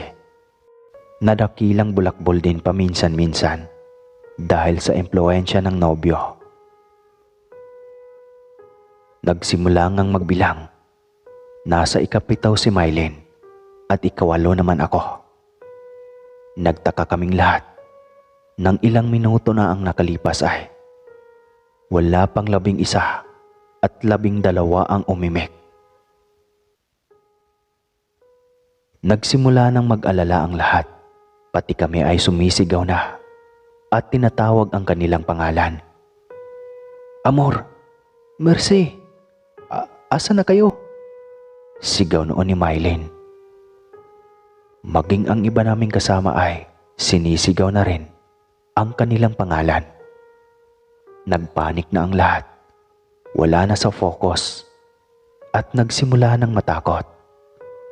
Ang pang-9 at pang-10 na kasunod sa amin ay inutusan ko na kumapit kay Mylene at huwag na huwag bibitaw. Wala namang ibang daanan kaya imposibleng nawala sila. At hindi ganoon kabilis. Dapat sana ay sumabat sila nang tawagin ang kanilang mga pangalan. Subalit wala. Kaya ramdam ko na may kakaiba. Ilang sandali pa ay tila may huni ng uwak mula sa aming uluhan ang padaan-daan. Mabuti na lang at may dala akong kutsilyo. Kaya kinuha ko iyon sa aking gilid at itinaas. Alam ko na hindi ito isang uwak lang at walang uwak na naninirahan sa loob ng yungib. Kung paniki, siguro, maniwala pa ako. Hinawakan ko ng mahigpit si Mylene sa bewang, habang pinilit na masanay ang aking mga mata sa madilim na loob ng yungib na iyon. Ilang sandali pa ay tila may humihila kay Mylene, kaya mas lalo ko itong hinigpitan ng hawak. Sumigaw si Ross, ang pangsampo. "Ah, hindi!" sigaw nito. Narinig kong tila may ibinato ito. Siguro nakapulot ng batong malaki at naihagi sa halimaw. Nagsimula ng mataranta ang lahat. Mabilis ang mga hakbang namin upang marating ang dulo kung saan naroon raw ang lagusan. May ibang nagsuggest na bumalik na lang, ngunit ang sabi ng nauna sa amin, mas malayo pa raw kung bumalik, kaya mas mainam na ipagpatuloy na lang ang paglalakad. Nagsimula ng mag-iyakan ang iba, maging si Mylene nang kapkapin ko ang mukha ay basa na rin. Niyakap ko ito ng mahigpit at hinalikan sa noo. "Palabasin mo lang ako ng buhay dito, Dennis. Pangako, sasagutin kita. Tayo na kaagad. Promise." Wika nito na tila sa akin nakasalalay ang kanyang buhay. Mas lalo naman akong nabuhayan ng loob ng mga panahong iyon. Mas naging mapagmatsyag at mas sinigpitan ko pa ang hawak ko sa kanya. Ilang sandali pa at narinig lang namin na sumisigaw si Ross at tila ba unti-unti ay lumiliit ang boses. Parang nahuhulog ito sa balon. Kinabahan na ako dahil doon. Paano kung bahay pala ito ng aswang ang yungib na aming pinasok? Ede, parang inialay lang namin sa mga halimaw ang aming buhay. Tinalasan ko ang aking mga mata. Hindi ako papayag na isa sa amin ni Mylene ang mabiktima niya o kaya nila. Hindi ko kasi alam kung ilan ang aming kalaban. Maaaring magpamilya ito. At alam ko na nanganganib kaming lahat sa mga sandaling iyon. Hindi pa man kami nakahumas sa takot sa sunod-sunod ay bigla na lang tila may malaking tipak ng bato ang bumagsak mula sa itaas. Biglang nagsigawan kaya inakala ko na isa sa mga kasama namin sa unahan ang natamaan. Maagap silang sumagot na hindi. Nakikiramdam kami. Mukhang wala nga. So ano? At para saan ang bumagsak na iyon? Bigla na namang may pumasok na espekulasyon sa isa sa aming mga kasama. Ala, baka biglang sinarahan ang lagusan. Paano kung hindi na tayo makakalabas ng buhay dito? Iyari na tayo. Hagulgol na wika ng isa sa aming mga kasama. Hindi maaari yan. Malayo-layo pa ang lagusan at matatanaw natin ang liwanag mula roon kapag malapit na tayo. Basta maghawakan lang tayo ng kamay. Huwag bibitaw. Maliwanag. Wika ni Rafe. Siya kasi ang may alam sa lugar. Dahil minsan na silang pumasok ng kanyang papa rito upang manguha ng mga pugad ng balin sa sayaw. Mahal kasi ang kilo niyon at iyon na ang kanilang pangkabuhayan at nagpaasenso na rin sa kanilang buhay noon. Kasalanan mong lahat ito, Rafi. Mananagot ka sa mga kasama nating nawawala. Pagbabanta ng isa pa naming kaklase na babae na kanina pang umiiyak. Bakit ako? May pinipilit ba ako na isa sa inyo? Nagkayayaan tayo ah. Kusa kayong sumama dahil gusto niyong makita ang loob. Sagot ni Rafe.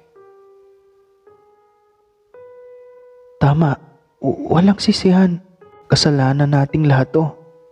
Kung hindi tayo lumiban sa klase natin sa hapon, sana hindi tayo namimiligro ngayon. Wika naman ng nobya ni Rafe. Humigpit ang yakap ni Mylene sa akin. Tila sinyalis iyon na wag na akong sumabat pa sa usapan, kaya tumahimik na lang din ako.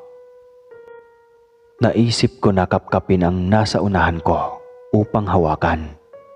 Nang makapa ko ang malapad na likod nito, ay sumagi agad sa isipan ko na lalaki ang aking nasundan. Agad kong hinagilap ang kamay upang hawakan at ganoon na lamang ang gulat ko nang mahawakan ang lalaki at mabalahibo nitong kamay. Napasigaw ako noon sa gulat, kaya natakot si Mylene. Muli kong kinuha ang kutsilyo sa aking gilid at mahigpit na hinawakan ko. Sinong nasa aking unahan? Galit na tanong ko rito. Nandito ako, Dines. Bilis-bilisan nyo ng kaunti. Medyo nakadistansya na kayo. Sagot ni Alan, ang aking nasundan noon. Nagtaka ako dahil kaninong likod at kamay ang nahawakan ko. Hindi ito pang katulad namin base sa aking nakapa. Malaking tao ito, kaya malamang may edad na iyon. Aswang. May aswang talaga sa loob ng yungib na iyon.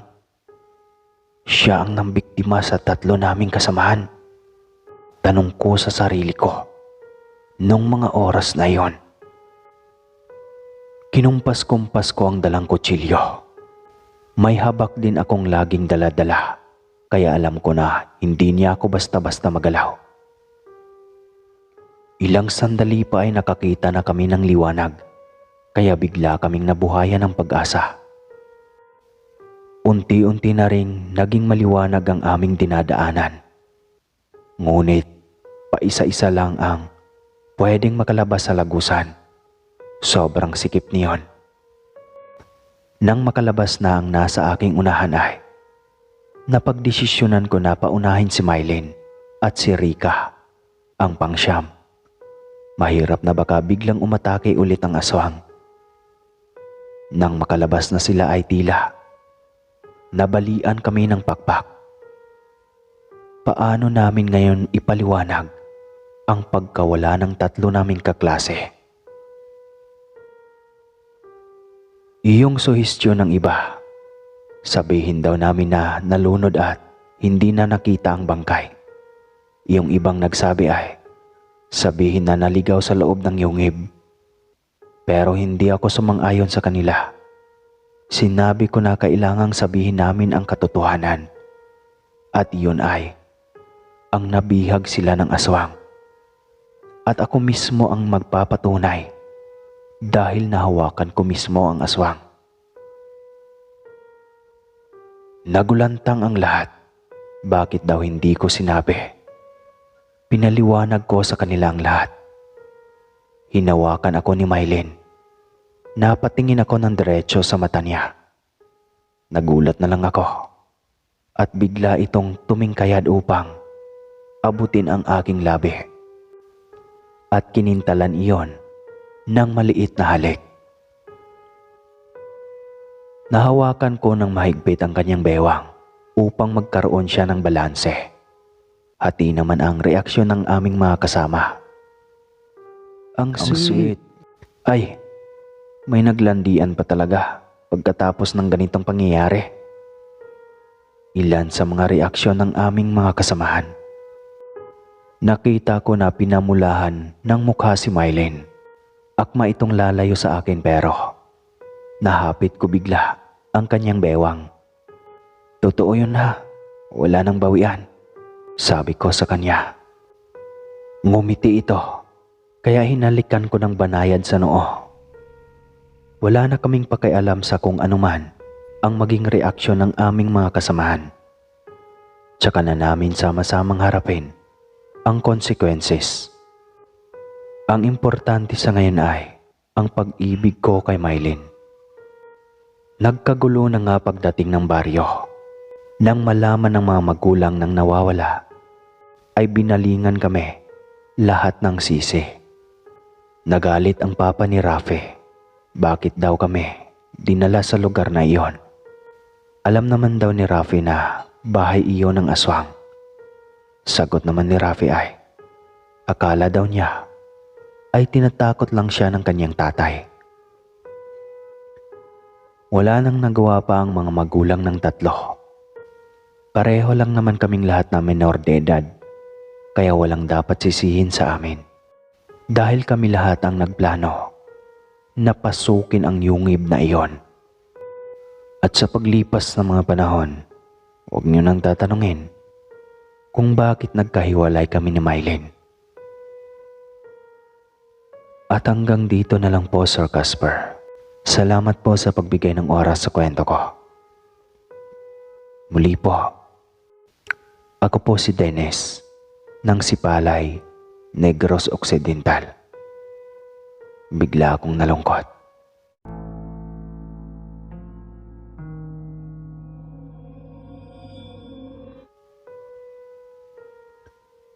Hindi ako naniniwala sa mga aswang, pero sa mga naranasan ko at ng aking buong pamilya, masasabi ko na totoo pala talaga sila.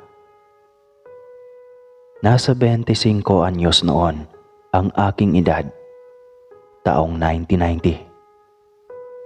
Liga ng barangay kaya napasabak na naman sa larong basketball. Sa taas kong 6-footer, matatawag na rin yata akong varsity player ng barangay. Palagi rin kasing panalo ang aming pangkat dahil sa akin. Ako si Dencio, isang basketballista at palabarkadang tao. Wala na kasi akong tatay, kaya walang makakapigil sa akin o sumuway man lang. Hindi rin kasi ako nakikinig sa nanay. Ano man ang gustuhin ko sa buhay, walang makakahadlang. Matatawag ko ang aking sarili na isang prodigal son. Pero hindi ko lubos akalaing kakaibang pangyayari sa buhay ko ang maglalapit sa akin sa katotohanan tungkol sa pagkawala ng tatay, maging ng aking kapatid na lalaki. Panalo kami ng gabing iyon at malaki ang pustahan kaya nagkayayaan ang lahat na mag-inuman. At dahil ako ang nagdala ng pagkapanalo namin, napagpasya naming lahat na sa bahay namin ang venue ang gaganapin na inuman. 11:00 na noon ng gabi. Napasarap ang aming inuman at hindi na malayang palalim na pala ang gabi. Ilang sandali ang lumipas habang masaya kaming naghahalakhakan at pinag-usapan ang tungkol sa mga chicks nang may biglang dumaang tiktik sa aming bubungan. Oy, nako, dumaan na naman si kumpare. Bigyan mo kami ng karning mabibihag mo ngayong gabi ha, pare namin. Sigaw ni Dan sa dumadaang tiktik sa aming bubungan. Nagtawanan ang lahat dahil sa pangungutyang iyon. Subalit biglang nagsitigil ang lahat nang may biglang bumagsak sa aming bubungan. Maya-maya pa ay bigla na lang itong pumapagaspas at tila ba nakikisaya rin sa amin. Kalalaki naming tao ngunit biglang umurong ang dila namin dahil sa takot at gulat. Unang pagkakataon na maranasan kong makasalamuha ang aswang. Maging ang aking mga barkada ay ganon din. Por Diyos por Santo, kayong mga bata kayo. Wika ng nanay na tila ba nasisindak. Pasensya na kayo, nagbibiro lang ang mga bata. Lasing na rin kasi. Huwag mo na lang pansinin. Sigaw ng nanay na nakatingala sa aming bubong kung nasaan ang nilalang. Biglang tumahimik. Ilang sandali lang ang lumipas at narinig na namin itong lumipad papalayo. Tila nabunutan naman kami ng tinik sa mga sandaling iyon. Ngunit nang lingunin ko ang nanay, kitang-kita ang galit nito sa amin. Sa susunod, kung wala kayong magandang biro, tumahimik kayo ha. Hala, magsiuwi na kayo. Hating gabi na oh. Utos ng nanay. Ngunit, nagkatinginan lang silang lahat. Nay Sol, pwede bang dito na kami magpalipas ng gabi? Mamaya, kami pala ang gawing karne ng aswang na iyon. Sabi ni Dan na halos hindi na maimulat ang mata dahil sa sobrang kalasingan. Nung una ayaw pang pumayag ng ina, ngunit sa bandang huli ay napapayag din ito. 3 na lang kami ang nakatira sa bahay. Si nanay, ako, at ang bunso na mag-a-6 na taon pa lang. Matagal na kasing namatay ang tatay. Ang sabi ng nanay, natangay ng baha kasama ang kalabaw at hindi na nakita pa. Maging ang kapatid kong lalaki na kasunod ko sana sa akin ay kasama rin na nalunod.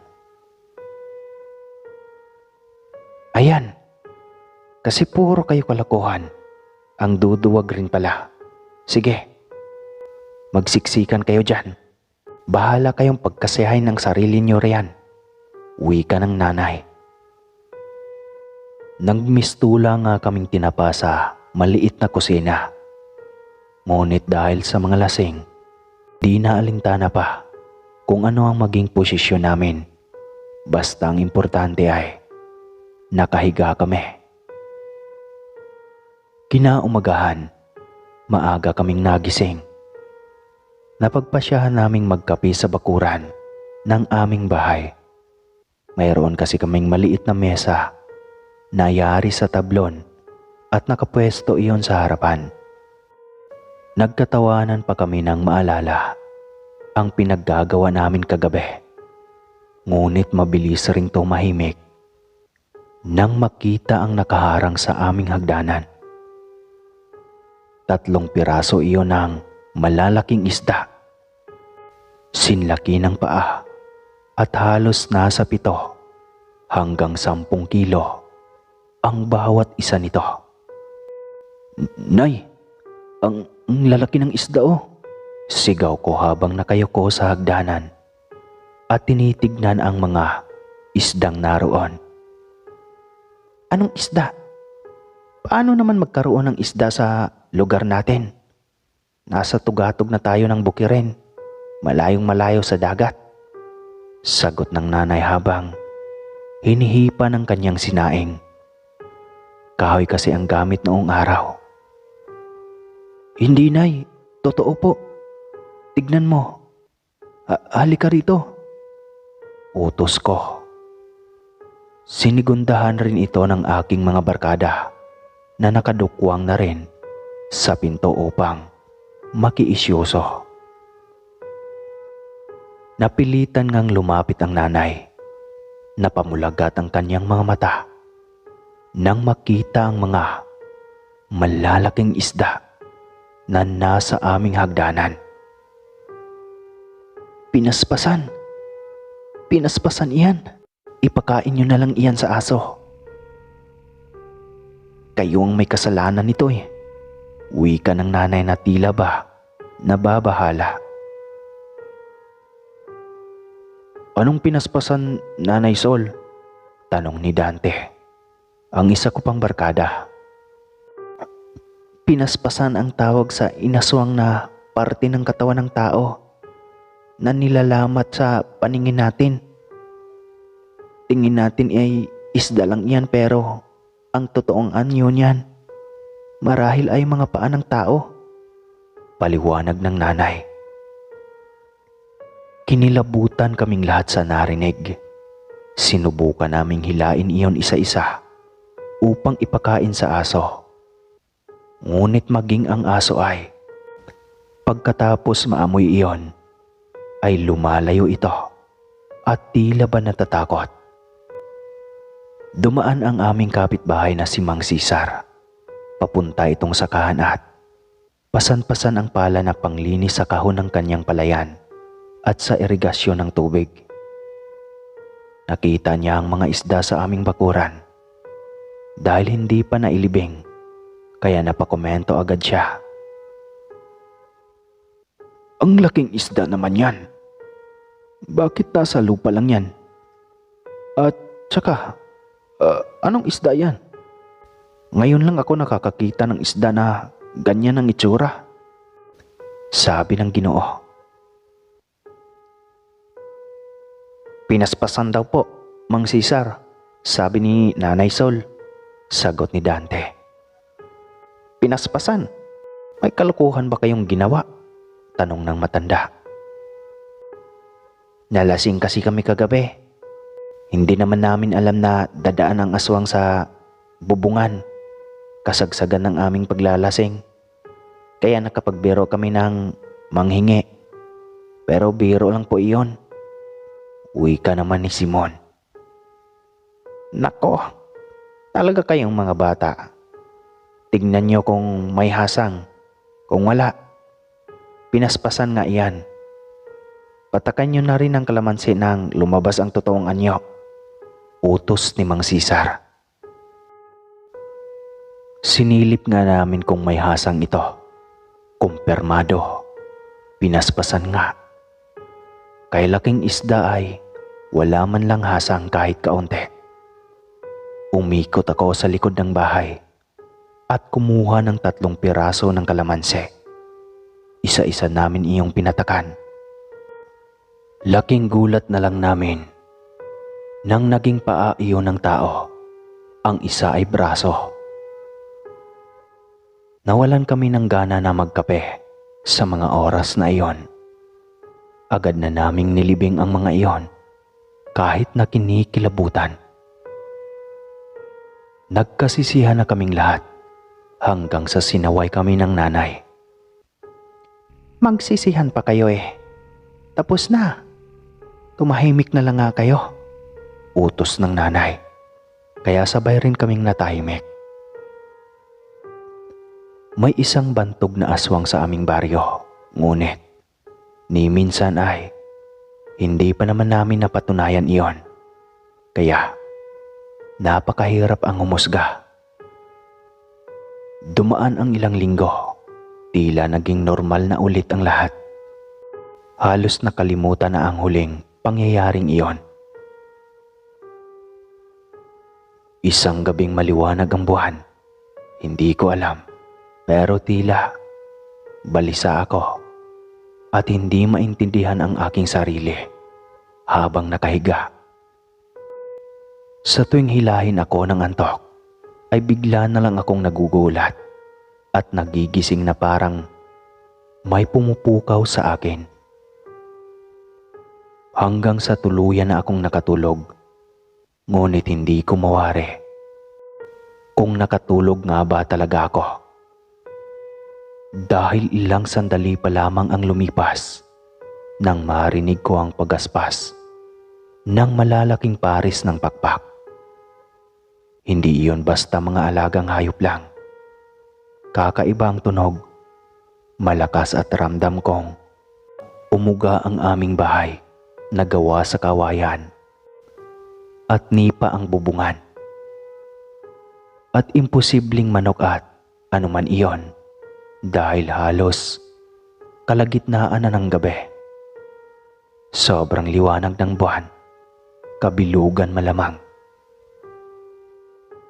Ilang sandali pa ay narinig ko na sinisira na nito ang aming bubungan. Akma akong tatayo ngunit para akong naistatwa. Hindi ko maigalaw ang buo kong katawan. Tanging pagmulat lamang ng mga mata ang kaya kong gawin. Kitang-kita ko kung paano nito sisirain ang aming bubong. Tinignan ko ang nanay at ang bunso.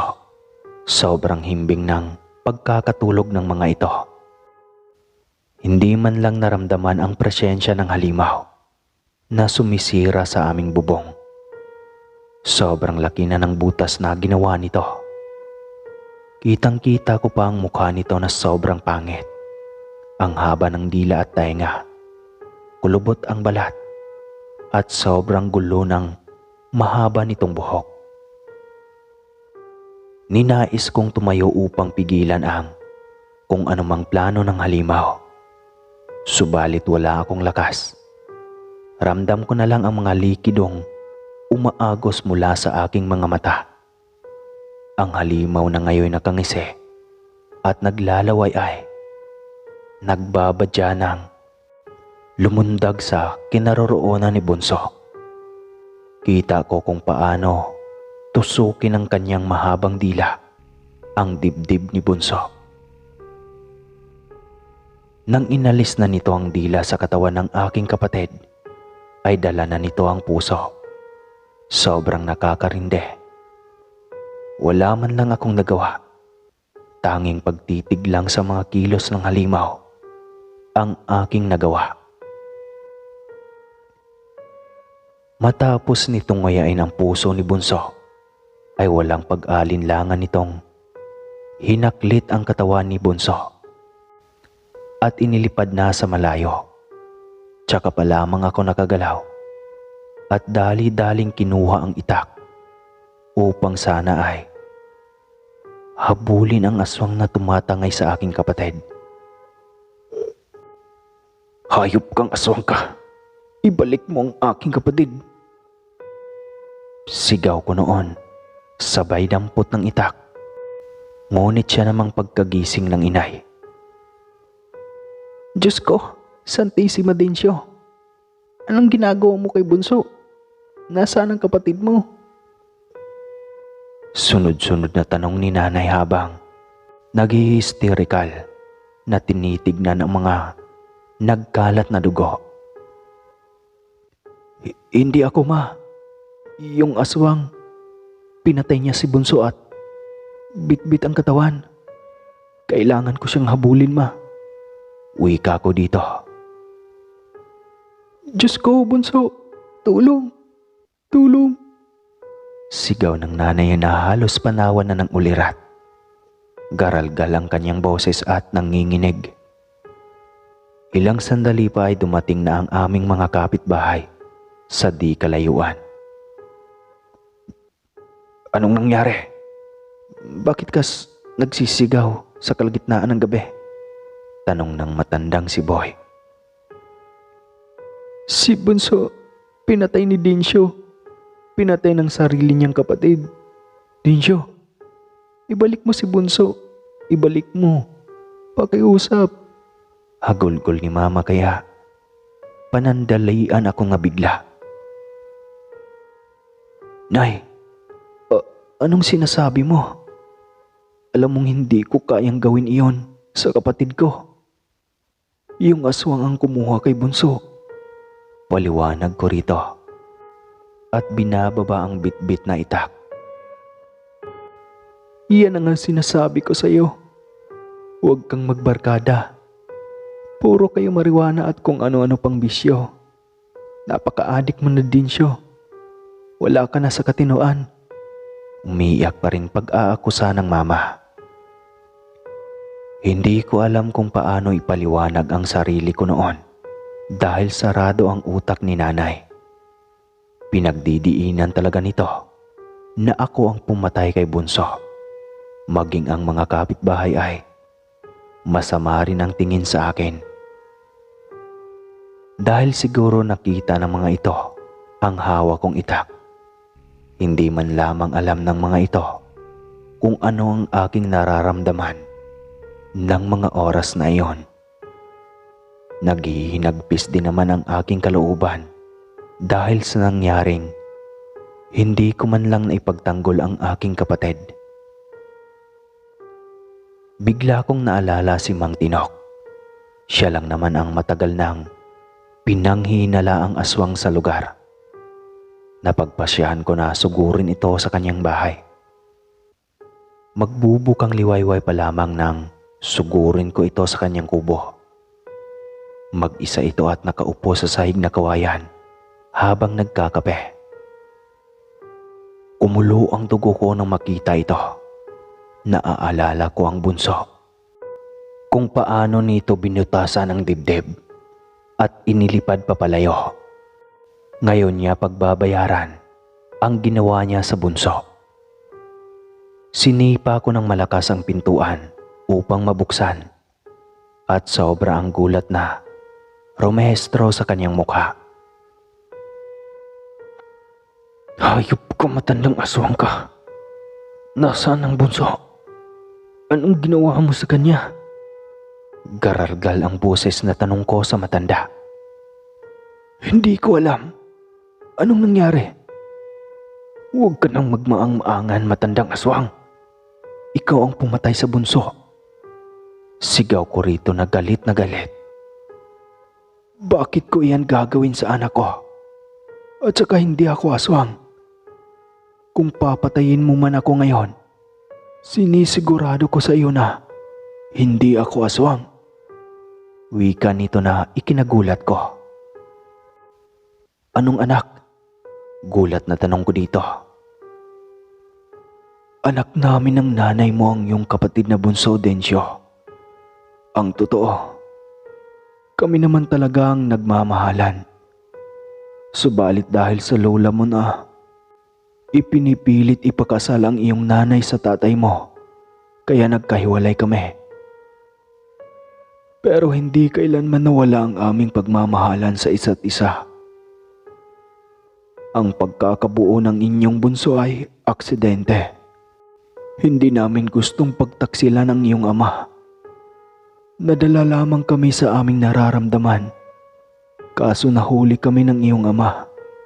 At dahil doon, binalak niya kaming patayin ng iyong inay.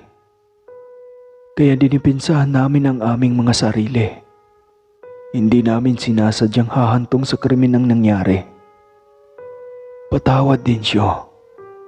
Pero kami talaga ng nanay mo ang pumatay sa iyong itay.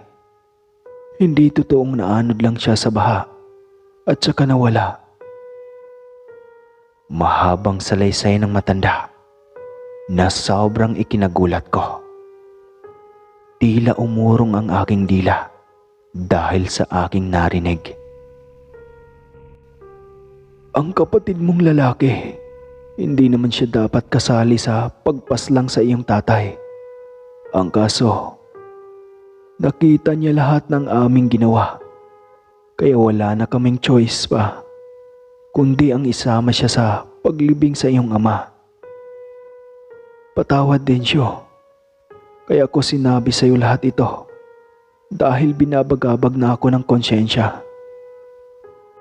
At kung kasiyahan mong patayin ako, gawin mo na.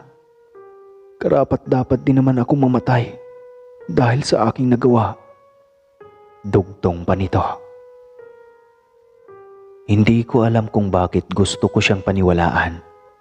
Marahil, ramdam ko ang katotohanan sa kanyang mga sinasabi. Umuwi ako para kumpuntahin ang nanay. Natigilan ito. Ayaw pa sanang umamin. Sino ngayon sa atin ang kriminal ha, Nay? Pang-uuyam ko sa nanay. Kita ko naman ang pagsisisi sa mga mata nito. Hindi mo alam kung anong sakripisyo ang ginawa ko sa pamilya natin. Kung nagawa ko man ang mga bagay na iyon sa tatay mo, hindi ko iyon sinasadya. Pero, ikaw, pinatay mo ang kapatid mo dahil nawawala ka na sa iyong katinuan.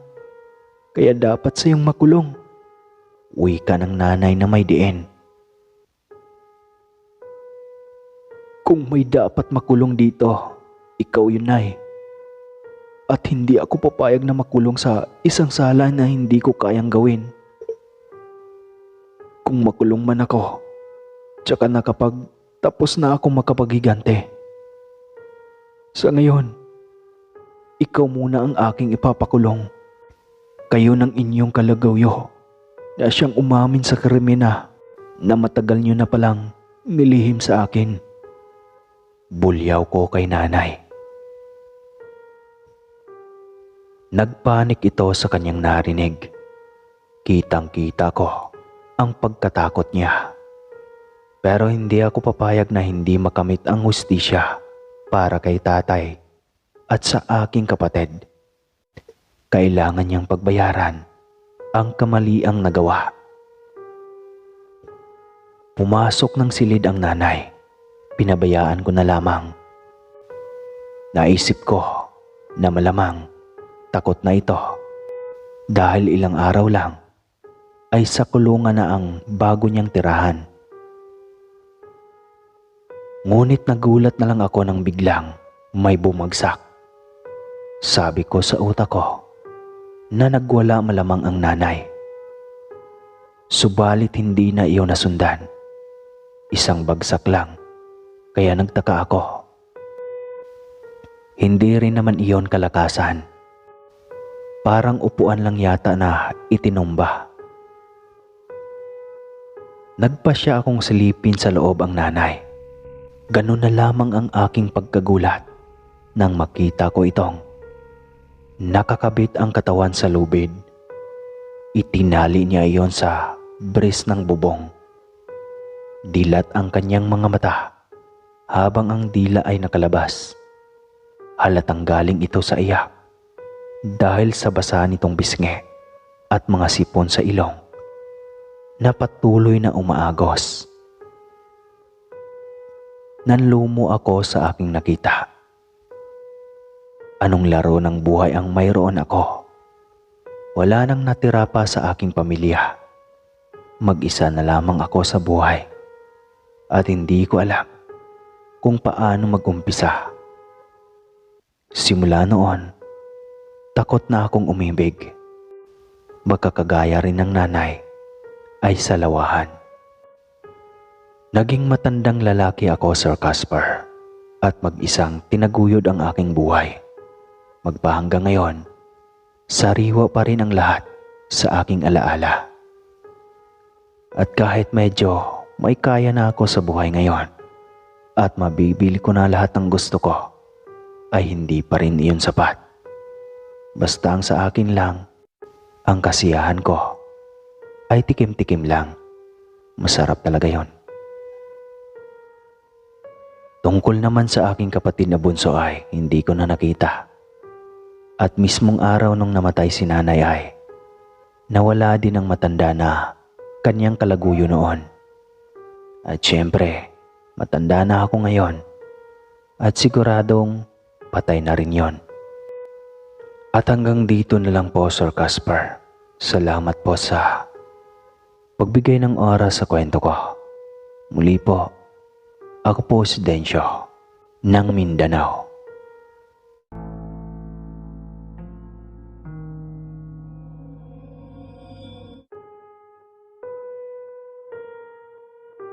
Mapagpalang araw sa inyo, Sir Casper. Ako po si Rod, 48 anyos, taga Gihulngan, Negros Oriental.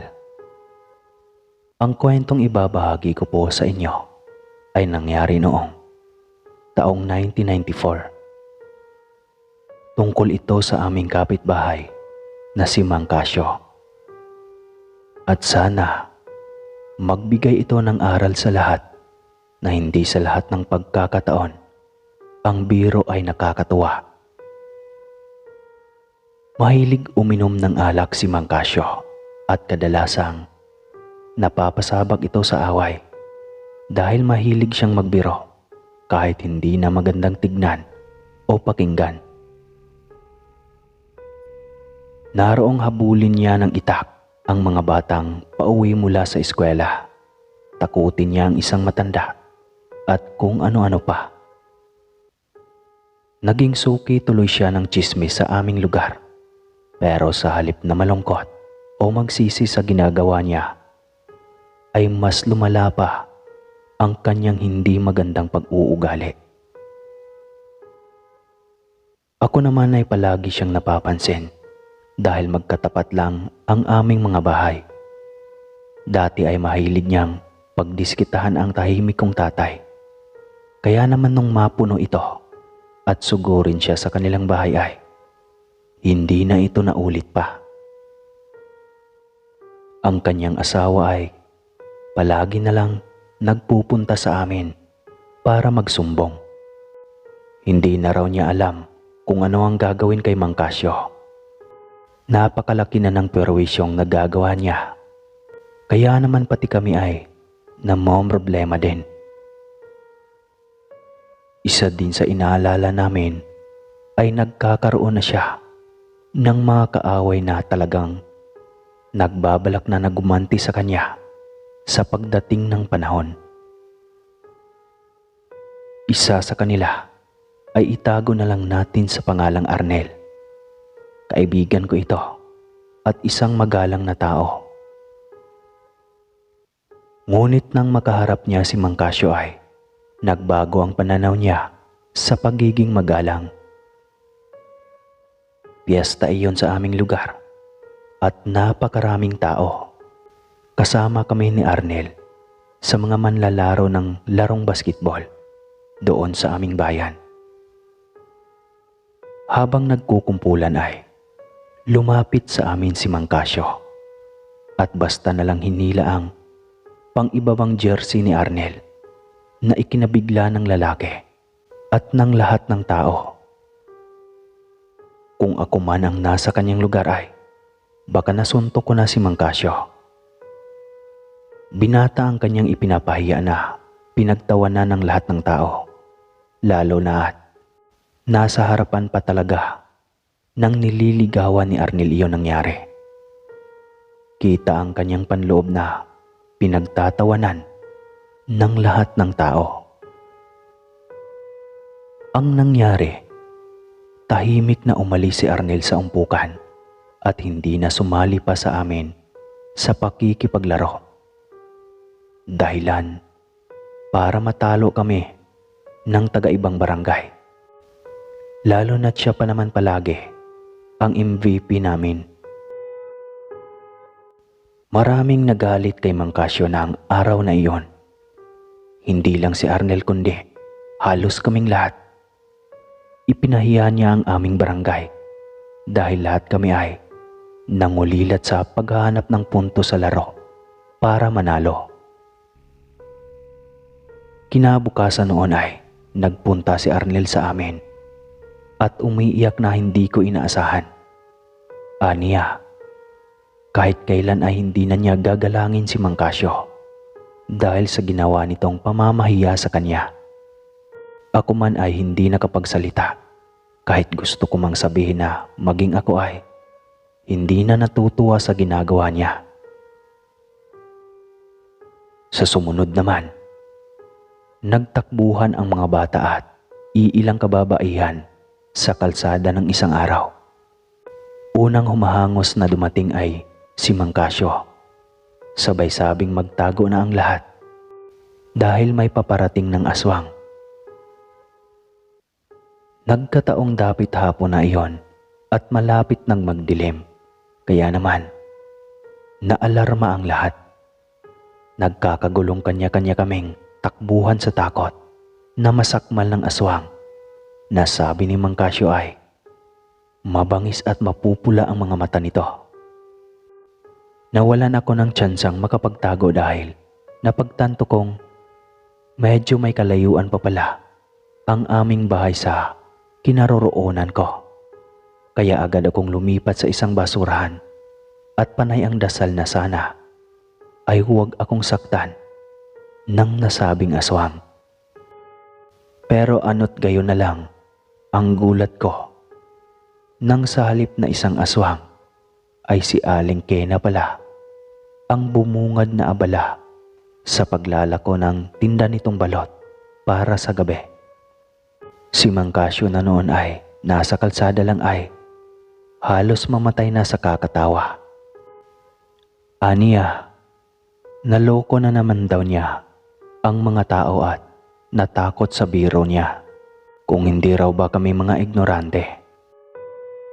Hindi ko napigilang mapakuyom ang kamao at nakaramdam ng galit sa kanya. Anong karapatan ni Mang Casio na paglaruan kami at gawing katatawanan?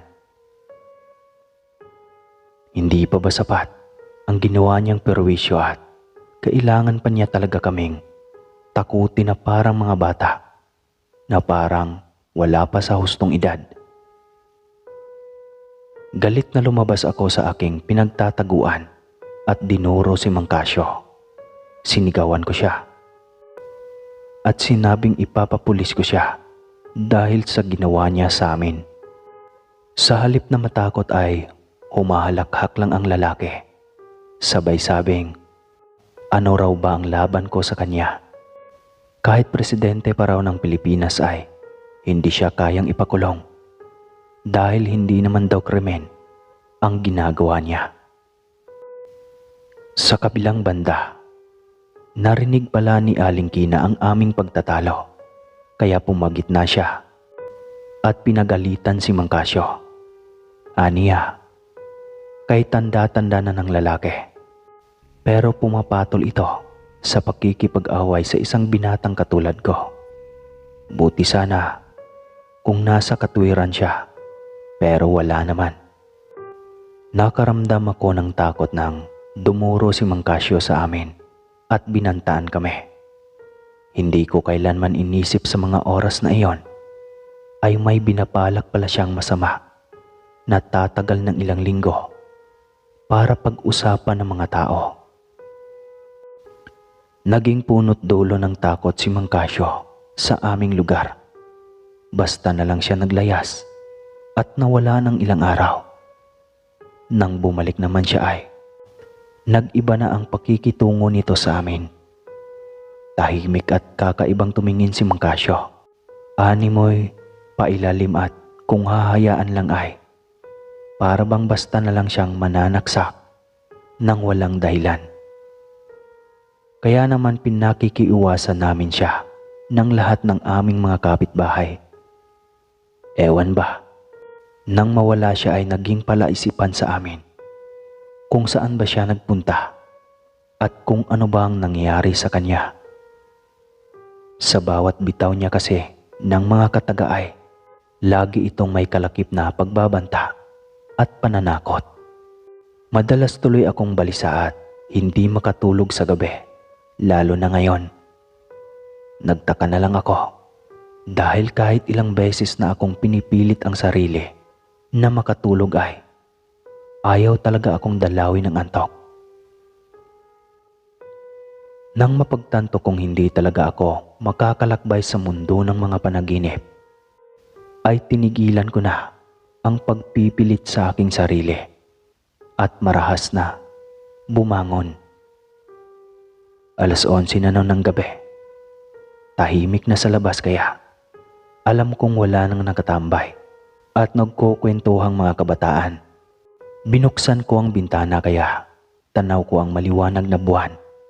Tila ba binibigyan kami ng ilaw dahil kahit kaliit-liitang detalye sa bahay ng kapitbahay ay nakikita ko. Hindi sinasadyang napadungaw ako sa ibabang bahagi ng bahay na alam kong bahay ni na Arnel. May munting liwanag pa akong nakikita sa kanilang bintana na alam kong nagmumula sa kanilang telebisyon. Sumikdo ang aking dibdib at kumabog sa labis na kaba. Hindi ang liwanag ang nagpabago sa payapa kong emosyon, kundi isang bulto ng lalaki sa labas na tila nakasilip sa kanila sa loob. Sumagi naman sa aking isipan ang tungkol sa mga kwentong aswang ni nanay. Hindi kaya't aswang nga ang nilalang na iyon at naghihintay lang kung kailan nga ba lalabas ang biktima para kanyang lantakan. Sisigaw na sana ako nang mapagtanto kong kilala ko ang bulto niyon. Kinuha ko tuloy ang flashlight at kaagad na itinapat sa nakasilip na tao. At nagulat ako nang makita si Mang Casio pala iyon. Ano na naman ba ang balak ng matandang to? Lumingon siya sa akin at maras akong nginisihan. Tsaka siya umakyat sa dingding na tila ba isang unggoy. Kabisadong sinabit niya ang mga paa sa pasimano at sumampa hanggang makarating siya sa bubong. Ilang saglit pa, umakto siyang tila aswang at humuni ng paulit-ulit. Dahilan para makita ko ang pagkawala ng liwanag mula sa ibaba at saka may kumalabog na tila ba tumatakbo papunta sa taas ng bahay. Baka si Arnel iyon. Natakot at patakbong nagtungo sa kanyang kwarto dahil sa takot. Ang alam ko ay matagal nang patay ang kanyang ama at nanay na lang niya ang kasama niya. Kalabisan na ang ginagawa ni Mang Casio. Alam niya naman na may sakit sa puso ang nanay ni Arnel. Kaya kahit hindi ako magpagsalita ay gumawa ako ng paraan para makatawag kay Arnel. Sinabi ko sa kanya na hindi totoong aswang ang nilalang na nasa kanilang bubong, kundi si Mang Casio lang ang palalong matanda na walang ibang ginagawa kundi ang mamerwisyo ng iba. Nababaliw na yata ang lalaking ito. Lalo na't kapag nakikipag-inuman siya sa kanto, ay halos magsuka na siya sa kakatawa dahil sa mga kabulastugang kanyang ginagawa. Hindi naman namin siya maipabarangay noon dahil wala namang pisikal na sakitang naganap. Nakakairita lang talaga ang kanyang mga ginagawa na sana ay ginugol na lang niya sa pagpapakain sa kanyang pamilya. Hanggang sa isang gabi, naiwan akong mag-isa sa aming bahay. Lumakad sa kabilang bayan ang aking mga magulang dahil kaarawan ng pinsan kong si Chito at marami silang handa. Hindi na ako sumama dahil alam ko namang papadalhan pa din ako ni Tia ng mga pagkain galing sa selebrasyon. Nasa sala ako noon at nagbabasa ng libro nang biglang kumalabog ang aming bubong. Napatalon ako sa labis na takot. Akala ko ay may sumabog na, pero hindi pa rin ako nakampante. Mukhang nababaliw na naman si Mang Casio. At talagang sa bubong na ng aming bahay ng aaswang. Inis na umakyat ako sa taas papunta sa kwarto. Tsaka paasik na sanang bulyawan ko si Mang Casio. Ngunit hindi si Mang Casio ang nasa bubong ng aming bahay, kundi isang bulto ng tao na nakahubot-hubad. Maitim na tila naligo ng grasa ang balat nito at may malapaniking pakpak. Panaka-naka itong humuni at alam kong hindi na ito basta tao lang na gumagawa ng kabulastugan, kundi isang gutom na aswang. Nakikita ko siya mula sa likod ng bintana na abala sa paglantak ng isang mamasa-masang bagay na amoy malansa. Gusto ko sanang sumigaw pero hindi ko naman magawa. Kaya ang nangyari ay tahimik lang na pinakinggan ko ang paligid. Matapos masinghap, nang makitang sumampa si Mang Casio sa bubong na walang kamalay-malay na may nauna na pala sa kanya.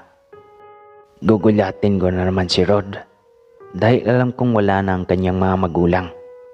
Kailangang matakot sila sa akin at maniwalang ako ay aswang. Nakangisi niyang wika habang naghuhubad ng damit at nagpapahid ng grasa sa buong katawan. Samantalang ang nilalang ay sumiksik na sa dilim habang inaabangan ang pang-aaswang kuno ni Mang Casio. Ngunit bago pa man niya gayahin ang huni nito, napatalon ako sa labis na takot nang makita ng dalawa kong mga mata kung papaanong swabing nilundagan ng nilalang si Mang Casio at walang habas na sinakal. Pinagkakalmot niya ang matanda na hindi kaagad nakapiyok. Nagulat ako dahil nagkakagulo na silang dalawa sa bubong, pero ang tunog ng bangayan nila ay tila ba away ang pusa at daga lang. Posible bang may kapangyarihan ang aswang? At parte na ng panliling lang niya ang mga ingay na yon. Hindi tinigilan nito si Mang Casio hanggang sa maging lupaypay na siya. Ang kanyang mukha ay napuno na ng kalmot, sugat at mga dugo. Bigla yatang natauhan ang matanda dahil hintakot na tumalon ito mula sa ikalawang palapag ng aming bahay papunta sa lupa. Isang igik lang ang aking narinig at di nagtagal ay sigawan ng mga tao mula sa ibaba. Nagkagulo ang mga tao at kahit nagagalit sila kay Mang Casio ay isinugod nila ito sa ospital. Nakumatos daw ang matanda dahil masama ang pagbagsak nito na ayon sa investigasyon ng mga pulis ay kusang nahulog ito mula sa aming bubong nang madula siya matapos matapon sa tinapakang yero ang grasa na dala niya rin. Ako man ay dumalaw sa kanya sa ospital pero hindi ko siya kailanman nilapitan. Makalipas lang ang ilang araw ay idiniklara nang namatay na si Mang Casio dahil inatake ito sa puso. Pero ang kwento naman ng nurse na nagra-round sa ospital na iyon, bago nila makita si Mang Casio na patay na, ay may babaeng doktora raw ang lumapit kay Mang Casio at biglang lumawit ang dila, tsaka ito itinusok sa dibdib nito. Sigurado ako, binalikan siya ng aswang. Baka nagalit ito ng husto dahil sa kanyang ginagawa sa mga kapitbahay na maayos namang naninirahan at hindi nakikialam sa kanya. Kung si Aling Kena naman ang pagsasalitain, nakarma na raw si Mang Casio dahil sa pagtawag nito sa kanyang aswang. Dahil totoo naman talagang may kaanak siyang ganoong klase ng nilalang. Naway nagbigay aral ito sa lahat na hindi lahat ng biro ay nakakatuwa. May mga tao talagang nasasaktan sa simpleng biruan na posibleng humantong sa madilim na kahahantungan kapag hindi napigilan. Marami pong salamat sa inyong pakikinig. Muli po, ako po si Rod ng Gihulngan.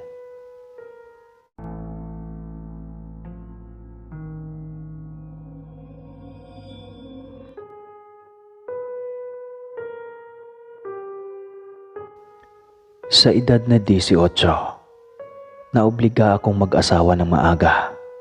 Paprinsipyo kasi ang aking mga magulang at ayaw ng mga ito na magsama ang dalawang nagmamahalan na hindi pa kasal.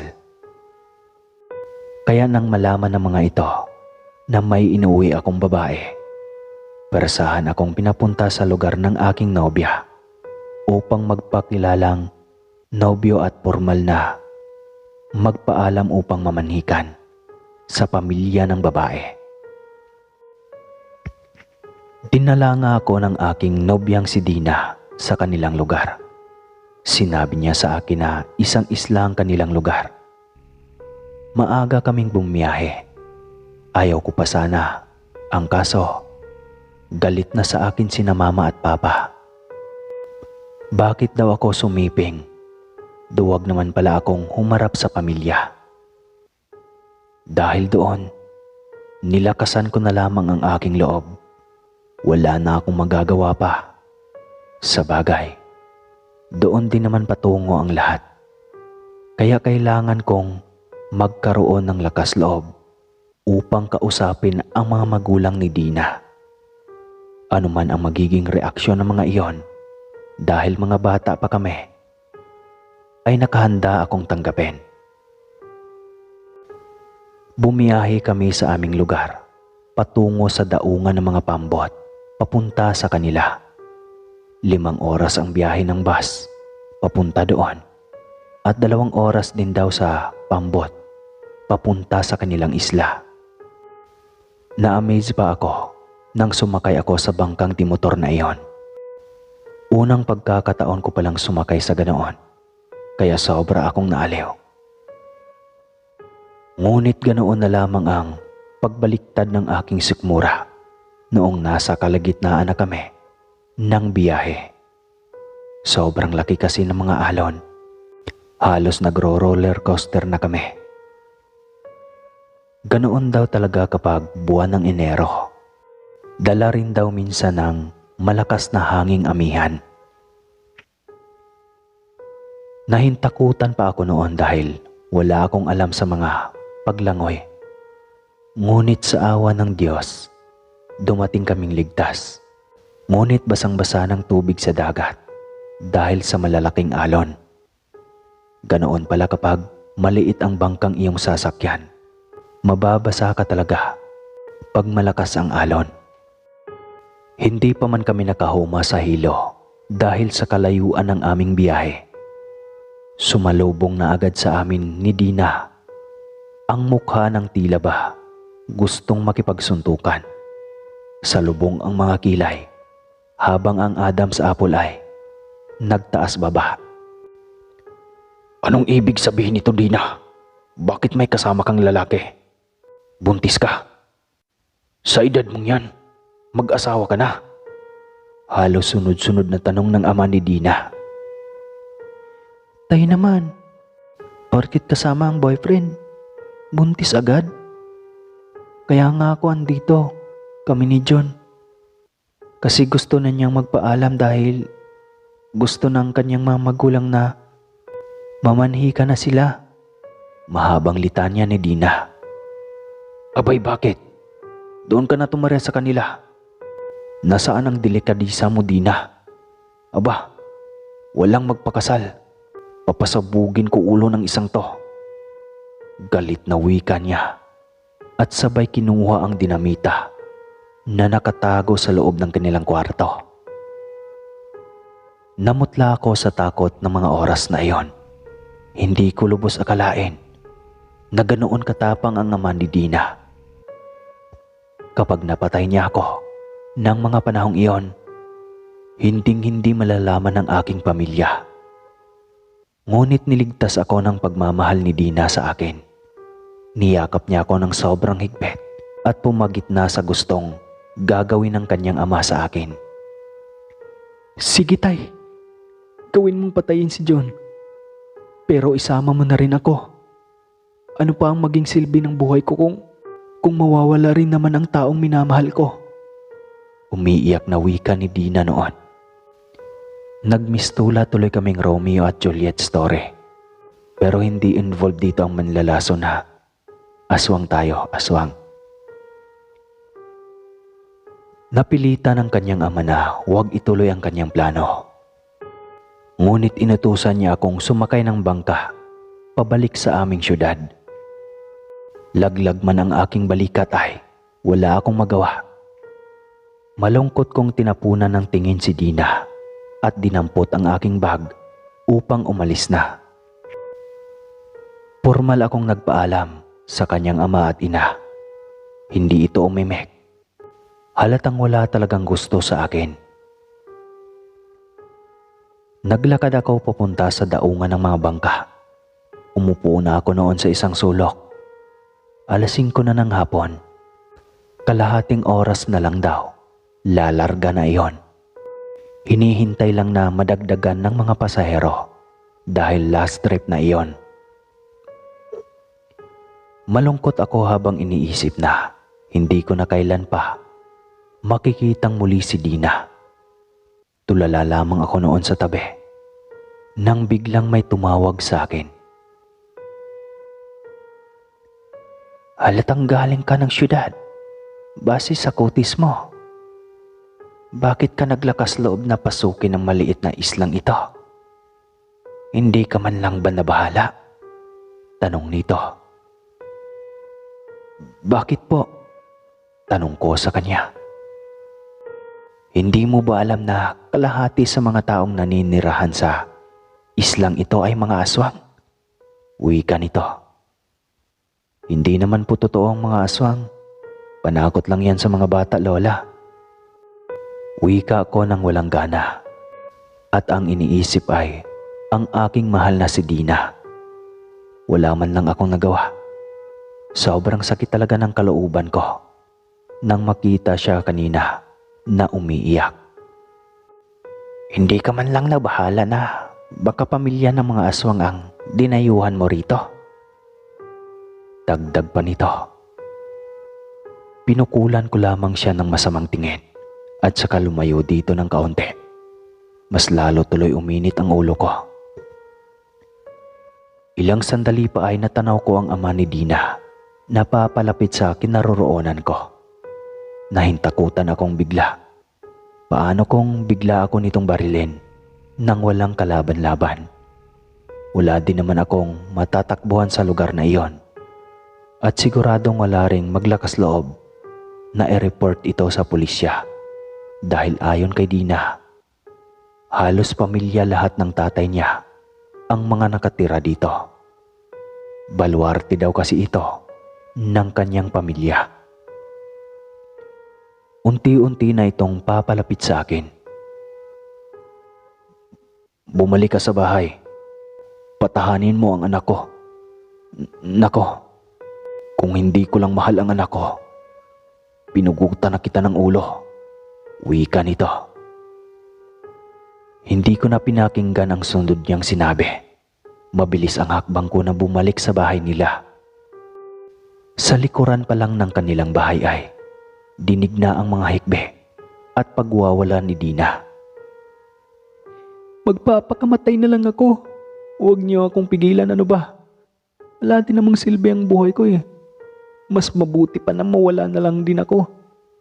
Dinig ko habang nasa loob ako ng kanilang bahay at nagmamadaling pumasok sa loob ng kwarto. Patakbo na akong pumasok sa loob at nilapitan si Dina na nagwawala. Niyakap ko ito ng mahigpit, kaya napayakap din ito sa akin. Tahan na mahal. Ha? Nandito na ako. Hindi na kita iiwan pa. Wika ko habang hinihimas-himas ang ulo at ang kanyang likod. Pinagmasdan lang kami ng kanyang mga magulang. Doon ko napagtanto na totoo nga ang sinabi ni Dina. Spoiler ang kanyang mga magulang. Lahat ng gustuhin niya, ibinibigay ng mga ito. Nag-iisang anak lang din kasi siya. Maswerte ka. Ikaw ang minahal ng anak namin. Pero wag na wag kang magkakamaling lukuhin iyan. May kahahantungan ka sa akin. Tandaan mo yan. Wika niyang kanyang ama na wala pa ring emosyon. 6:00 pa lang ng gabi ay sarado na ang lahat ng bintana at pinto. Wala rin kasing kuryente sa isla. Ngunit dahil walang mga punong kahoy, hindi masyadong kadiliman ang gabi. Mababanaag lamang ang buong paligid. Maganda sa isla, sobrang tahimik. Ang bango ng samyo ng hangin ay parang seashells na preskong itinitinda sa palengke. Kaso nga lang, sobrang payak ang pamumuhay doon. Kung nasasanay ka sa syudad, malamang mamamatay ka sa lungkot doon. Nakahiga kami ni Dina sa kabilang kwarto na may kasikipan noon. Nag-uusap kami nang may biglang dumaan sa aming bubungan na kay tinis ng tinig. Hindi ko mapagtanto kung anong tinig iyon. Naaamoy mo na naman ang dayo ng ating lugar ha? Dinig kong sigaw ng tatay ni Dina mula sa kabila.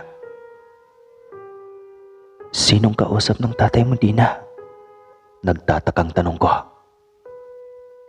"Ang manananggal, yung dumaan kanina sa ating bubungan. Mananalasa na naman," wika ni Dina. Muling bumalik ang tinig. Halatang paikot-ikot na iyon sa munting bahay na iyon. Nagalit ang ama ni Dina kaya kinuha nito ang baril at pinagbabaril ang nilalang na palipad-lipad sa taas. Ngunit mas lalo pa itong naging agresibo. Ganon daw talaga ito kapag may mga dayo sa isla. Hindi nito titigilan hanggat hindi nabibiktima.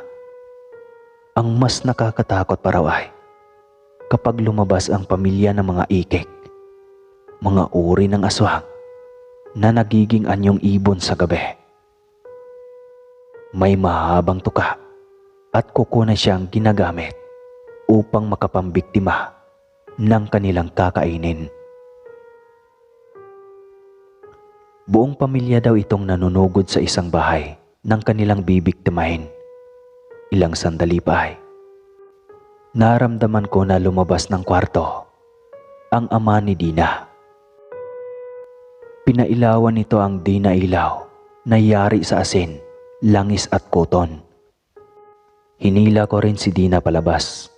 Wala naman akong nakapangtakot o pangamba sa aking loob. Kahit naalala ko ang sinabi ng matanda na kalahati ng mga taga rito sa isla ay mga aswang.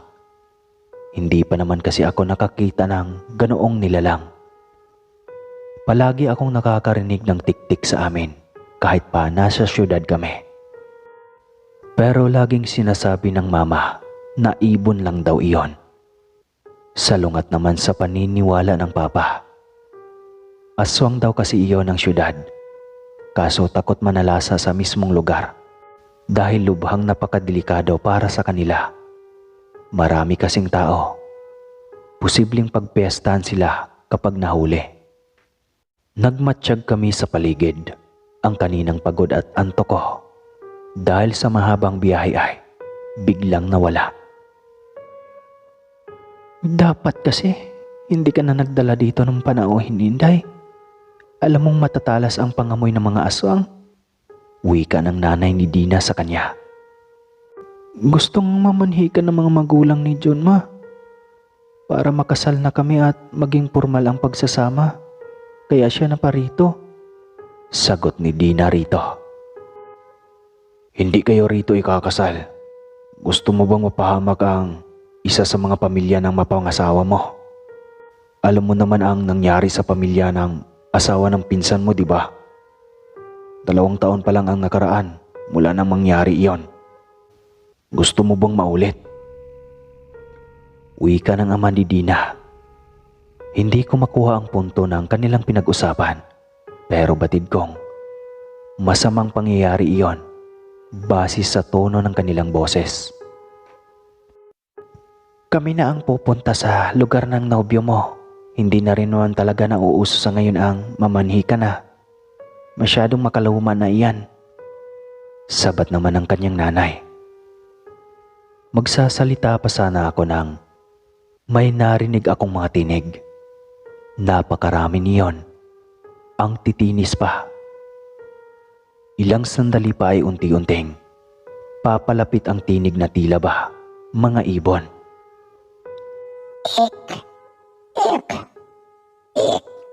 Huni ng mga ito sa matitinis na boses. "Ito na nga ba sinasabi ko, Inday eh?" Tila natatakot na wika ng nanay ni Dina. Ramdam naming nasa bubong ang mga ito dumadapo. Marami sila. Talagang sobrang dami. Ilang sandali pa ay sinimulan na nitong kaluskusin ang bubong na yari sa yero. Sobrang ingay niyon.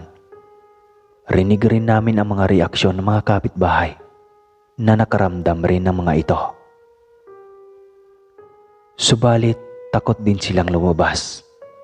Kayang-kaya daw kasi ng mga ito mandagit ng tao at ilipad palayo. Nagmumura na sa galit ang ama ni Dina. Paano kasi ang iba sa mga iyon ay nasa mga bintana na. Kumuha ito ng mga itak. May mga matutulis na klase at mayroon din namang mga hindi. Pinahawak niya kami isa-isa at inutusang huwag magdalawang isip na tagain kaagad kung may isa mang makapasok. Doon pa lang ako nakaramdam ng kaba. Mahigpit kong hinawakan ang itak at nagmatsyag.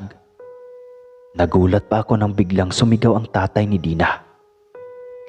"Sige lang! Sa inyo pa ngayong mga demonyo kayo, pero bukas na bukas, hindi pa sisikat ang araw. Mawawasak lahat ng tahanan o mga lungga ninyong mga hayop kayo. Hindi pa ako nakahuma sa ginawa niyong pananalasa sa pamilya ng asawa ng pamangkin ko. Nananahimik lang ako noon. Ngayon, ako talaga ang pupunterihan ninyo. Piste, magkakamatayan tayo. Sisiguraduhin niyong hindi kami sisikatan ng araw ng pamilya ko. Kung pupunteriyahan niyo itong dayo na nasa pamamahay namin, na pati kami ay kaya niyo ring ubusin. Dahil kung hindi, lahi niyo ang mawawala at mauubos bukas. Total matagal na kayong mga sigalot sa islang ito.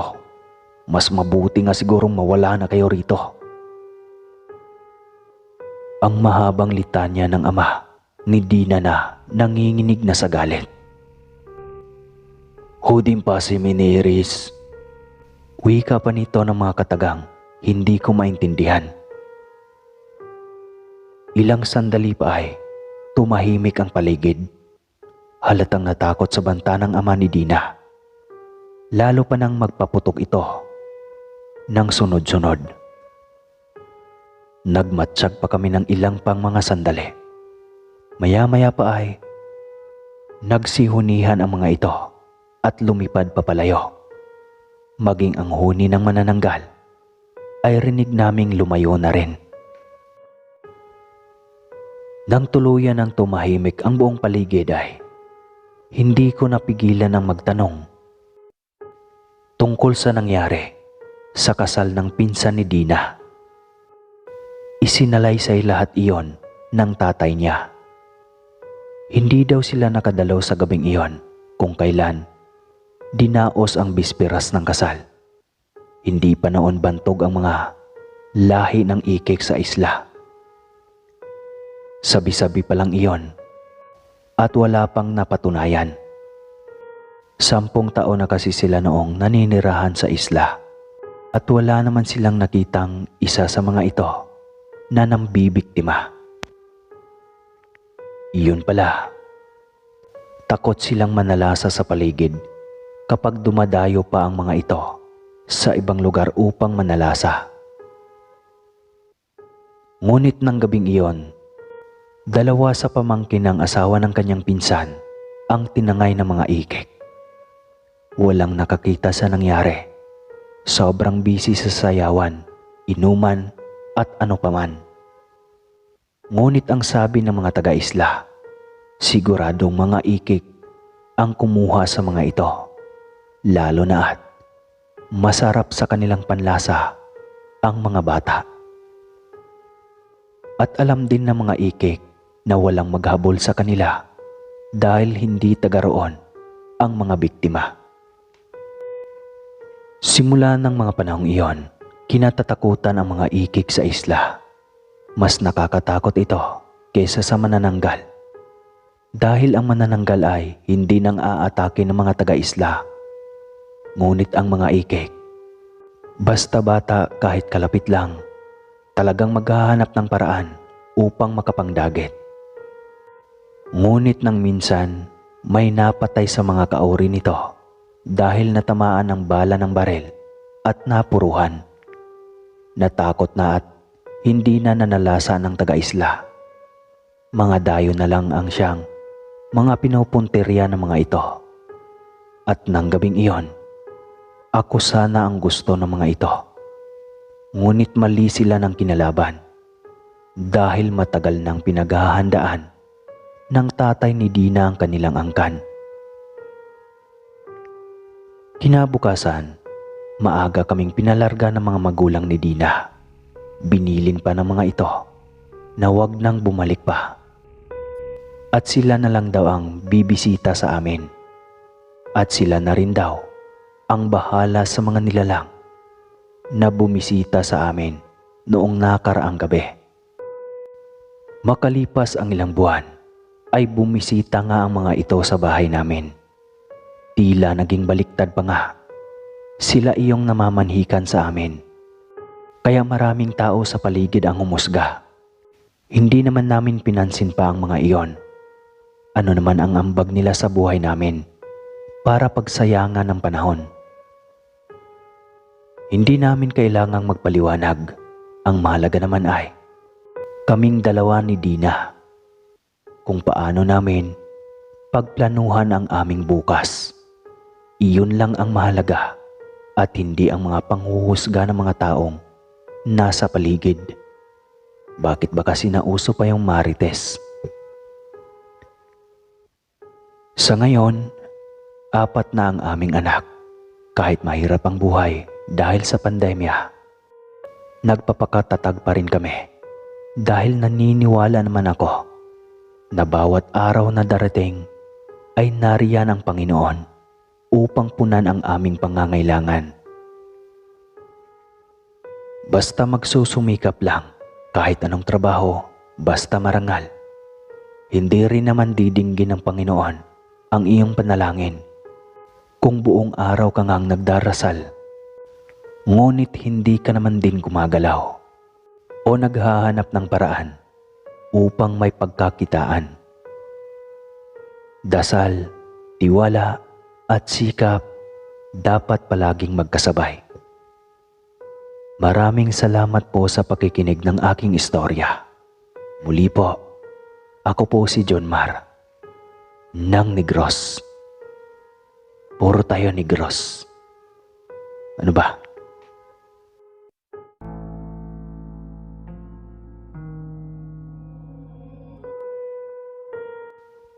Hindi naman raw totoo ang mga panaginip. Kaya bakit ko bibigyan ng atensyon ang isang panaginip na halos gabi-gabi na lang ay pabalik-balik, lalo na sa kalagitnaan ng aking mahimbing na tulog.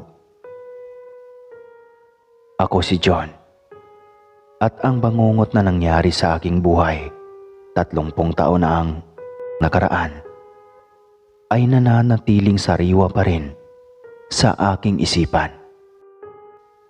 Apo, ikaw lang ang kaisa-isahang nakakuha ng aking kakayahan. Maging magaling kang babaylan at hari ng ating lahi na unti-unti nang nalalagas. Nakita mo ang lilim ng puno. Sisirin mo ang tubig sa ilalim niyan. Nariyan ang libritang itim na nagtataglay ng kapangyarihan ng isang lider ng babaylan at aswang. Utos sa akin ni Lolo Inteng habang nasa harap kami ng isang lawa na may malaking puno at tila mayroong yungib sa gitna ng ugat niyon na sobrang laki. Lolo, patay ka na. Paano ka nakabalik? Naguguluhang tanong ko habang ramdam ko ang sobrang bigat ng aking katawan, maging ang talukap ng aking mga mata.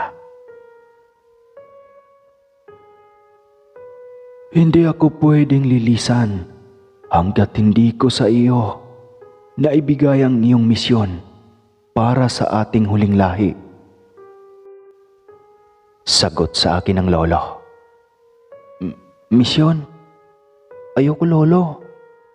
Bakit bibigyan mo ako ng misyon? Gusto ko lang maging sundalo pagkatapos kong mag-aral. Reklamo ko sa kanya. Hindi mo matatakasan ang responsibilidad na nakasalalay sa iyong balikat. Apo, Wala nang iba pang pwedeng pagpipilian. Tanging ikaw lang. Sagot ng lolo. Hindi. Ayoko. Ayoko. Anak, nananaginip ka na naman. Gising. Yugyug ng mama sa akin. Tinignan ko ang orasan. 12:05. Lagi na lang ganito ang aking panaginip. Lagi ring nasa kalagitnaan ng gabi. Minsan, 12:03, 12:15, basta 12:00. Para siyang hindi panaginip. Parang totoo. Pagod na pagod ako tuwing gigising sa kalagitnaan ng panaginip na iyon. Isang umaga, naitanong ko kay mama, bakit lagi akong nananaginip kay Lolo Inteng at gusto nitong kuhain ko ang librito dahil ako daw ang magiging pinuno ng lahi. Ma, aswang ba ang lahi natin? Minsan na naitanong ko sa aking mama noon. Loko-loko ka ba? Bakit? May nakita ka bang tao na niluto ko para maging pagkain natin? Naranasan mo na bang uminom ng juice na lasang dugo ng tao? Loko ka. Tumahimik ka kung wala ka rin namang mabuting maitanong. Puro ka panaginip eh. Ayan tuloy. Anong akala mo? Ikaw si Joseph the Dreamer? Lahat ng panaginip may kahulugan. Matulog ka na lang at managinip ka ng managinip doon. Mahabang litanya ng mama. Sa bagay, hindi pa nga naman. Napapraning na ako minsan dahil sa paulit-ulit na panaginip na parehas din lang. Bakit parang naririnig ko kayong mag-ina na nagtatalo? Tanong ng papa nang dumating ito galing sa trabaho. Itong anak mo kasi mahal, puro kalokohan. Kesyo daw na naginip siya sa Lolo Inting niya dahil may ibibigay daw na libretang itim. Hindi nga niya nasilayan ang Lolo Inting niya eh. Pagsusumbong noon ng mama kay papa na sobrang ikinakunot ng kanyang noo. Tinanong pa ako kung may lahi ba daw tayong aswang. Akalain mo? Napaubo pa ang papa sa patuloy na pagkwento ng aking mama. Kung ano-ano kasi iniisip mo, nak. Huwag ka kasing magpuyat para hindi ka managinip ng kung ano.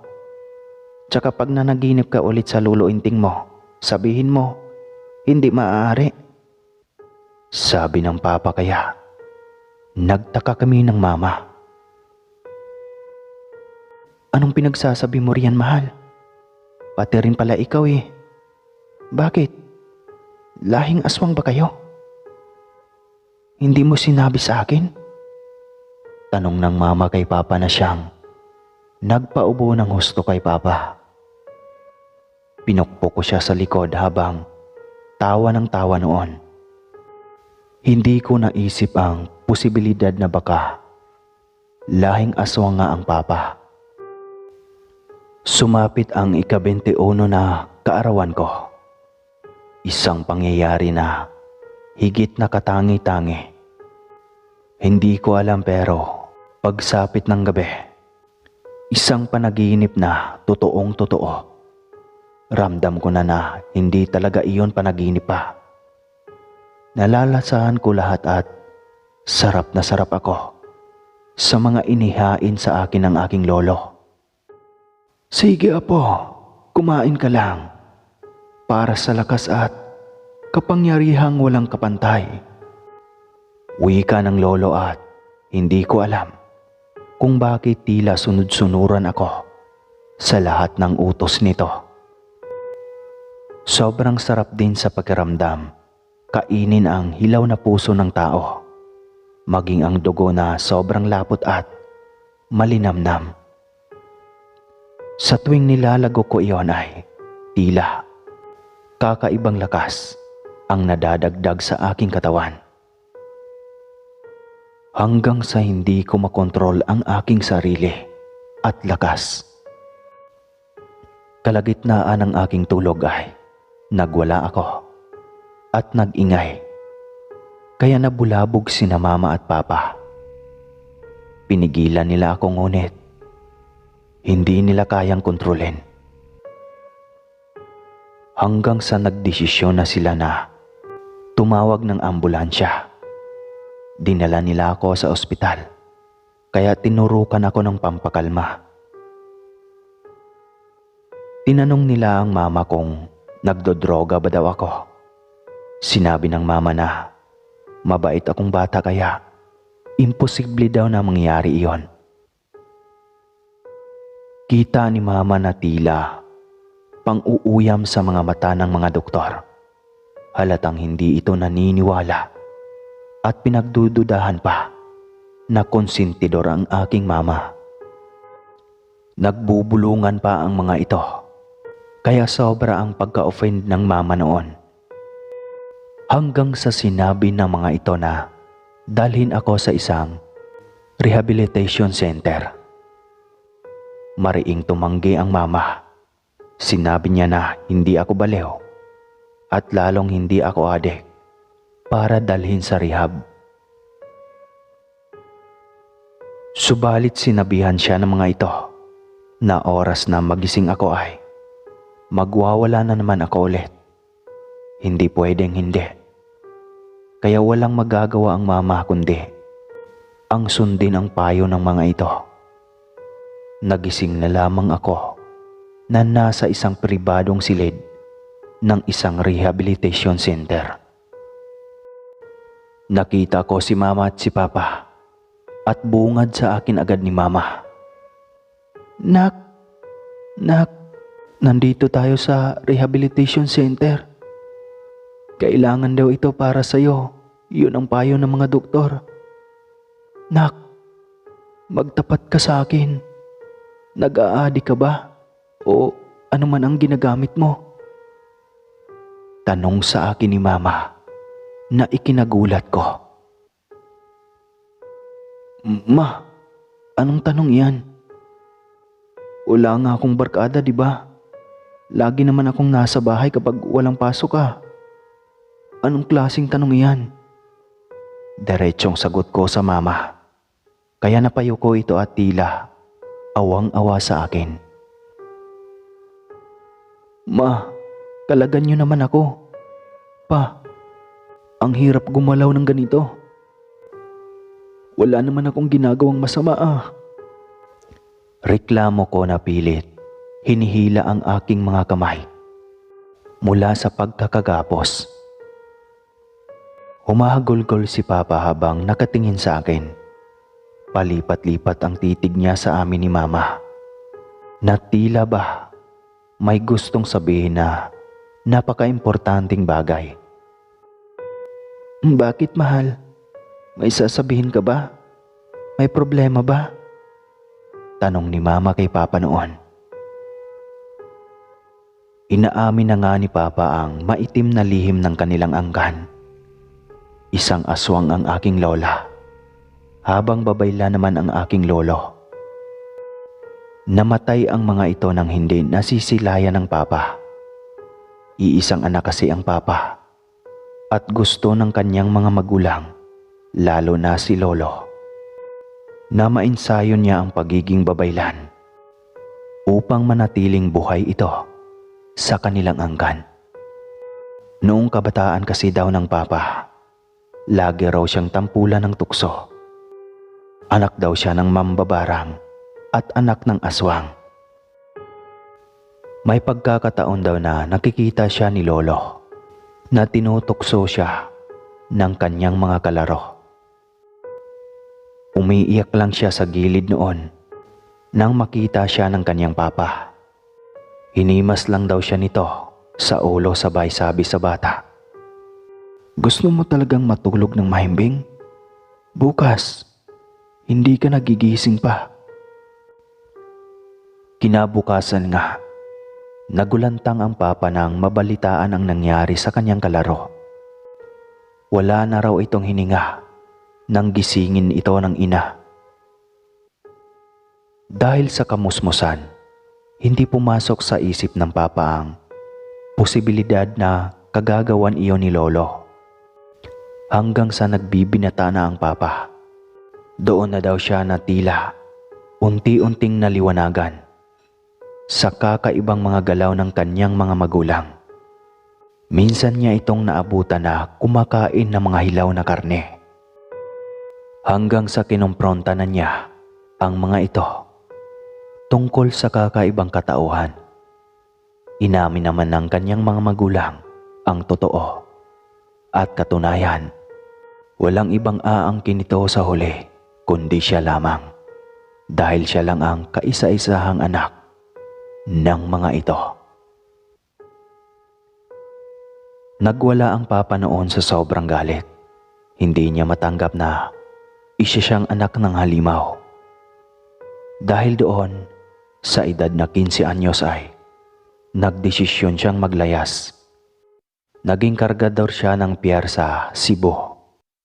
Gugustuhin na lang niyang maghirap kesa maging isang halimaw at mamamatay tao sa huli.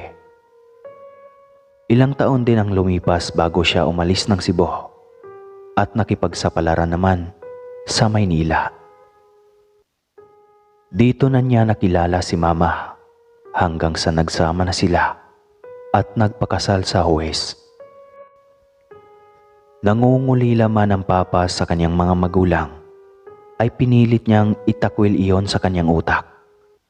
Ayaw na ayaw niyang alalahanin ang mga iyon. Mas matimbang pa rin ang maging isang ordinaryong tao na wala kang iniiwasan sa araw at mahimbing ang tulog sa gabi. Inakala ni Papa na tahimik na ang buhay namin dahil hindi na siya nahanap ng kanyang mga magulang.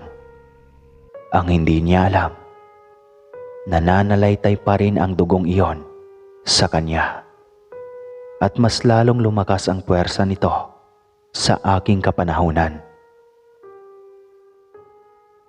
At ngayon sa pagsapit ng aking ika-21, tuluyan ang napasa akin ang kapangyarihang inakala ni Papa ay matatakasan niya sa pamamagitan ng paglalayas.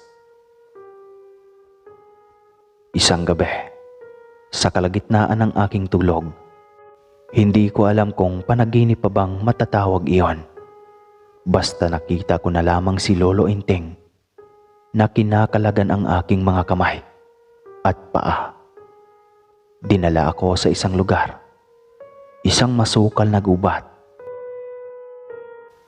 Sa ilalim ng isang malaking punong kahoy, nakahilerang patatsulok ang mga kandilang itim. Isang matandang babae ang nasa gitna. Hindi ordinaryong matandang babae. Mataas ang buhok nito na umabot na sa lupa habang siya ay nakaluhod sa gitna. Ang mga kuko ay mahahaba habang ang kanyang nangungulubot na mga balat ay nangingintab sa langis.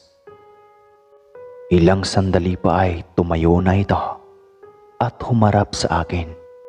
Pumikit ito at sumigok na tila ba may gustong ilabas sa lalamunan. Hindi nga ako nagkamali. Isang perlas na itim na sinliit ng pendant ng hikaw. Iniluwa niya iyon sa kanyang kamay at ibinibigay sa akin. Nag-atubili akong abutin ngunit tila naging sunod-sunuran ako sa mga sandaling iyon. Lumabas siya sa tatsulok na napapaligiran ng kandila at ipinalit ako doon. Dalawa sila ni Lolo ang umalalay sa akin.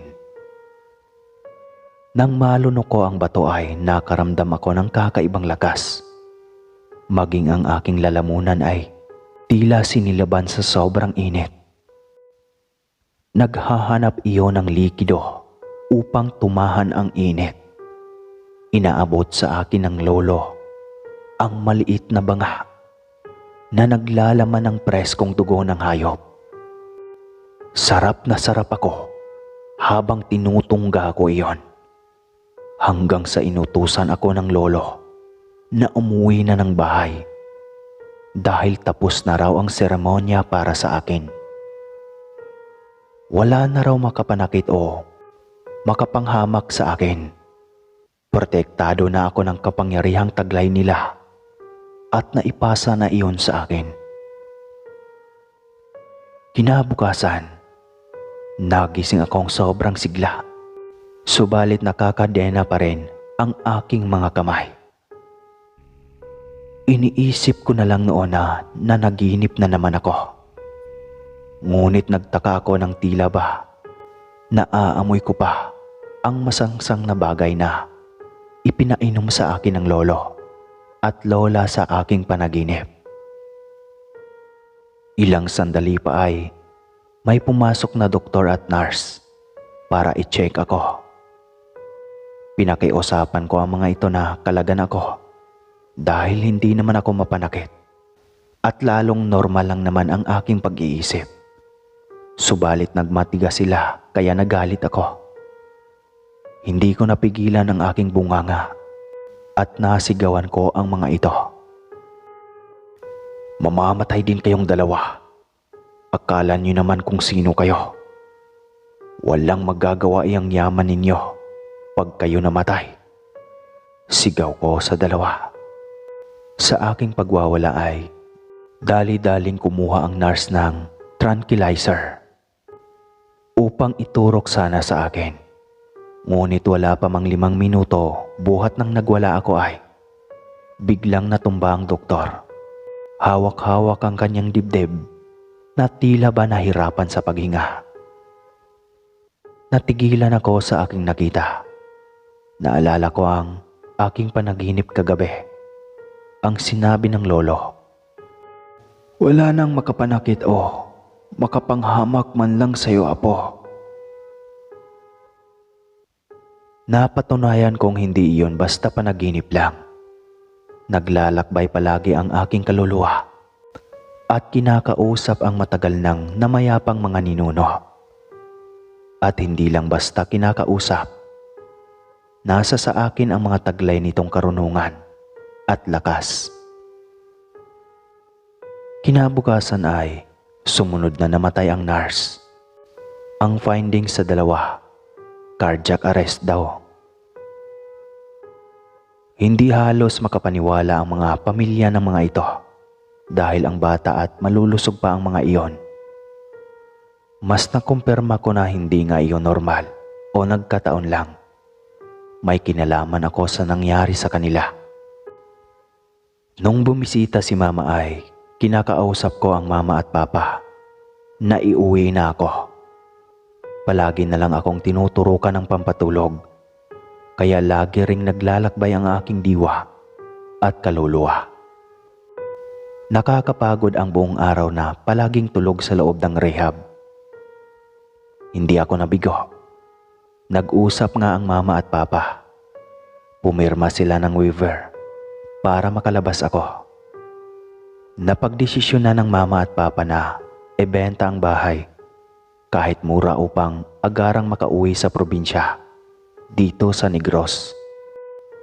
Isang nayon kung saan ang layo ng aming mga kapitbahay. Halos kilometro din ang distansya. Sobrang layo sa kabihasnan. Tricycle lang din at habal-habal ang transportasyon. Nang una, naging normal naman ngunit sa mga araw na lumipas, ramdam ko ang tila panunuyot ulit ng aking lalamunan. Wari may hinahanap itong kakaiba. Hanggang sa nakita ko na lang ang sarili kong hawak-hawak na ang isang alagang inahin. Wala nang dugo dahil naubos ko ng sipsipin. Nahuli ako ng papa sa ganoong akto. Sobrang pagkabigla niya at pandidire. "Anak, anong ginawa mo? Bitawan mo yan," utos ng papa. Mag-aalas-6 pa lang noon ng hapon. Ngunit imbis na bitawan ko iyon, ay sinunggapan ko pa ang liig ng manok. Binalatan ko iyon gamit ang aking bunganga at kinain hanggang sa maubos. Ang papa sa sobrang pagkagulat ay hindi na nakagalaw. Nahimasmasan na lamang ito nang maubos ko ng kainin ang isang buong manok. Hindi ko makontrol ang aking sarili. Hindi ko alam pero hinahanap ng aking lalamunan ang lasa ng dugo. Umiiyak na si mama sa akin. Nangingitim na raw kasi ang gilid ng aking mga mata at ayaw ko na ring maligo. Sobrang ginaw kasi na para akong lalagnatin kapag sinusubukan kong hawakan ang tubig. Nagsimula na rin akong mangamoy sa edad na 21. Inalagaan pa ako ng mama. Pinupunasan ng alkohol, maaligamgam na tubig nang maibsan man lang ang pangangamoy, lalo na ng aking bunganga. Nagdesisyon sila na ipagamot ako sa isang bantog at mahusay na albularyo sa sityo ng aming pinupuntahan tuwing araw ng Martes at Biyernes. Lilingo-lingo pa ang albularyo dahil hindi daw ito basta yanggaw lang at ang hirap daw gamutin. Punla raw ito ng aswang na kailangang bunutin ang ugat upang hindi tuluyang masakop ang aking buong katawan. Pinakiusapan pa ako ng albularyo na hanggat hindi pa natapos ang aming gamutan, pigilan kong huwag magalit o lumapit sa ibang tao at kausapin ito nang makaiwas sa talim ng dila na mayroon ako. Nakuha ko naman ang ibig niyang sabihin dahil minsan ko nang nasampulan ng doktor at nurse, kaya alam ko kung ano ang ibig niyang sabihin. Lumipas ang mga araw. Sa pamamagitan ng tubig na pinapainom niya sa akin ay ramdam ko ang unti-unting paggaan ng aking pakiramdam. Hanggang sa isang Biyernes, pagkatapos niya akong pinainom ng langis ay pinilit niya akong sumuka. Pinukpok ang aking likod at batok habang usal ang panalangin na Latin. Hindi nagtagal at nailuwa ko nga ang perlas na itim, kaya nagtaka ako. Ang naaalala ko, sa panaginip ko lang iyon nangyari. Bakit mayroon ako sa totoong buhay? Laking katanungan ko sa aking isipan. Tuluyan nang guminawa ang aking pakiramdam. Nawala na rin ang sobrang init sa loob at hindi na rin ako giniganaw sa tuwing hahawak ng tubig. Sa ngayon po ay 3 na ang aking anak, namumuhay ng masaya at nakilala ko ang Panginoon sa pamamagitan ng isang pastor na siyang nag-aalaga ngayon ng aking kaluluwa, maging ng aking pamilya. At hanggang dito na lang po, Sir Caspar. Salamat po sa pagbigay ng oras sa kwento ko. Muli po, ako po si John ng Negros.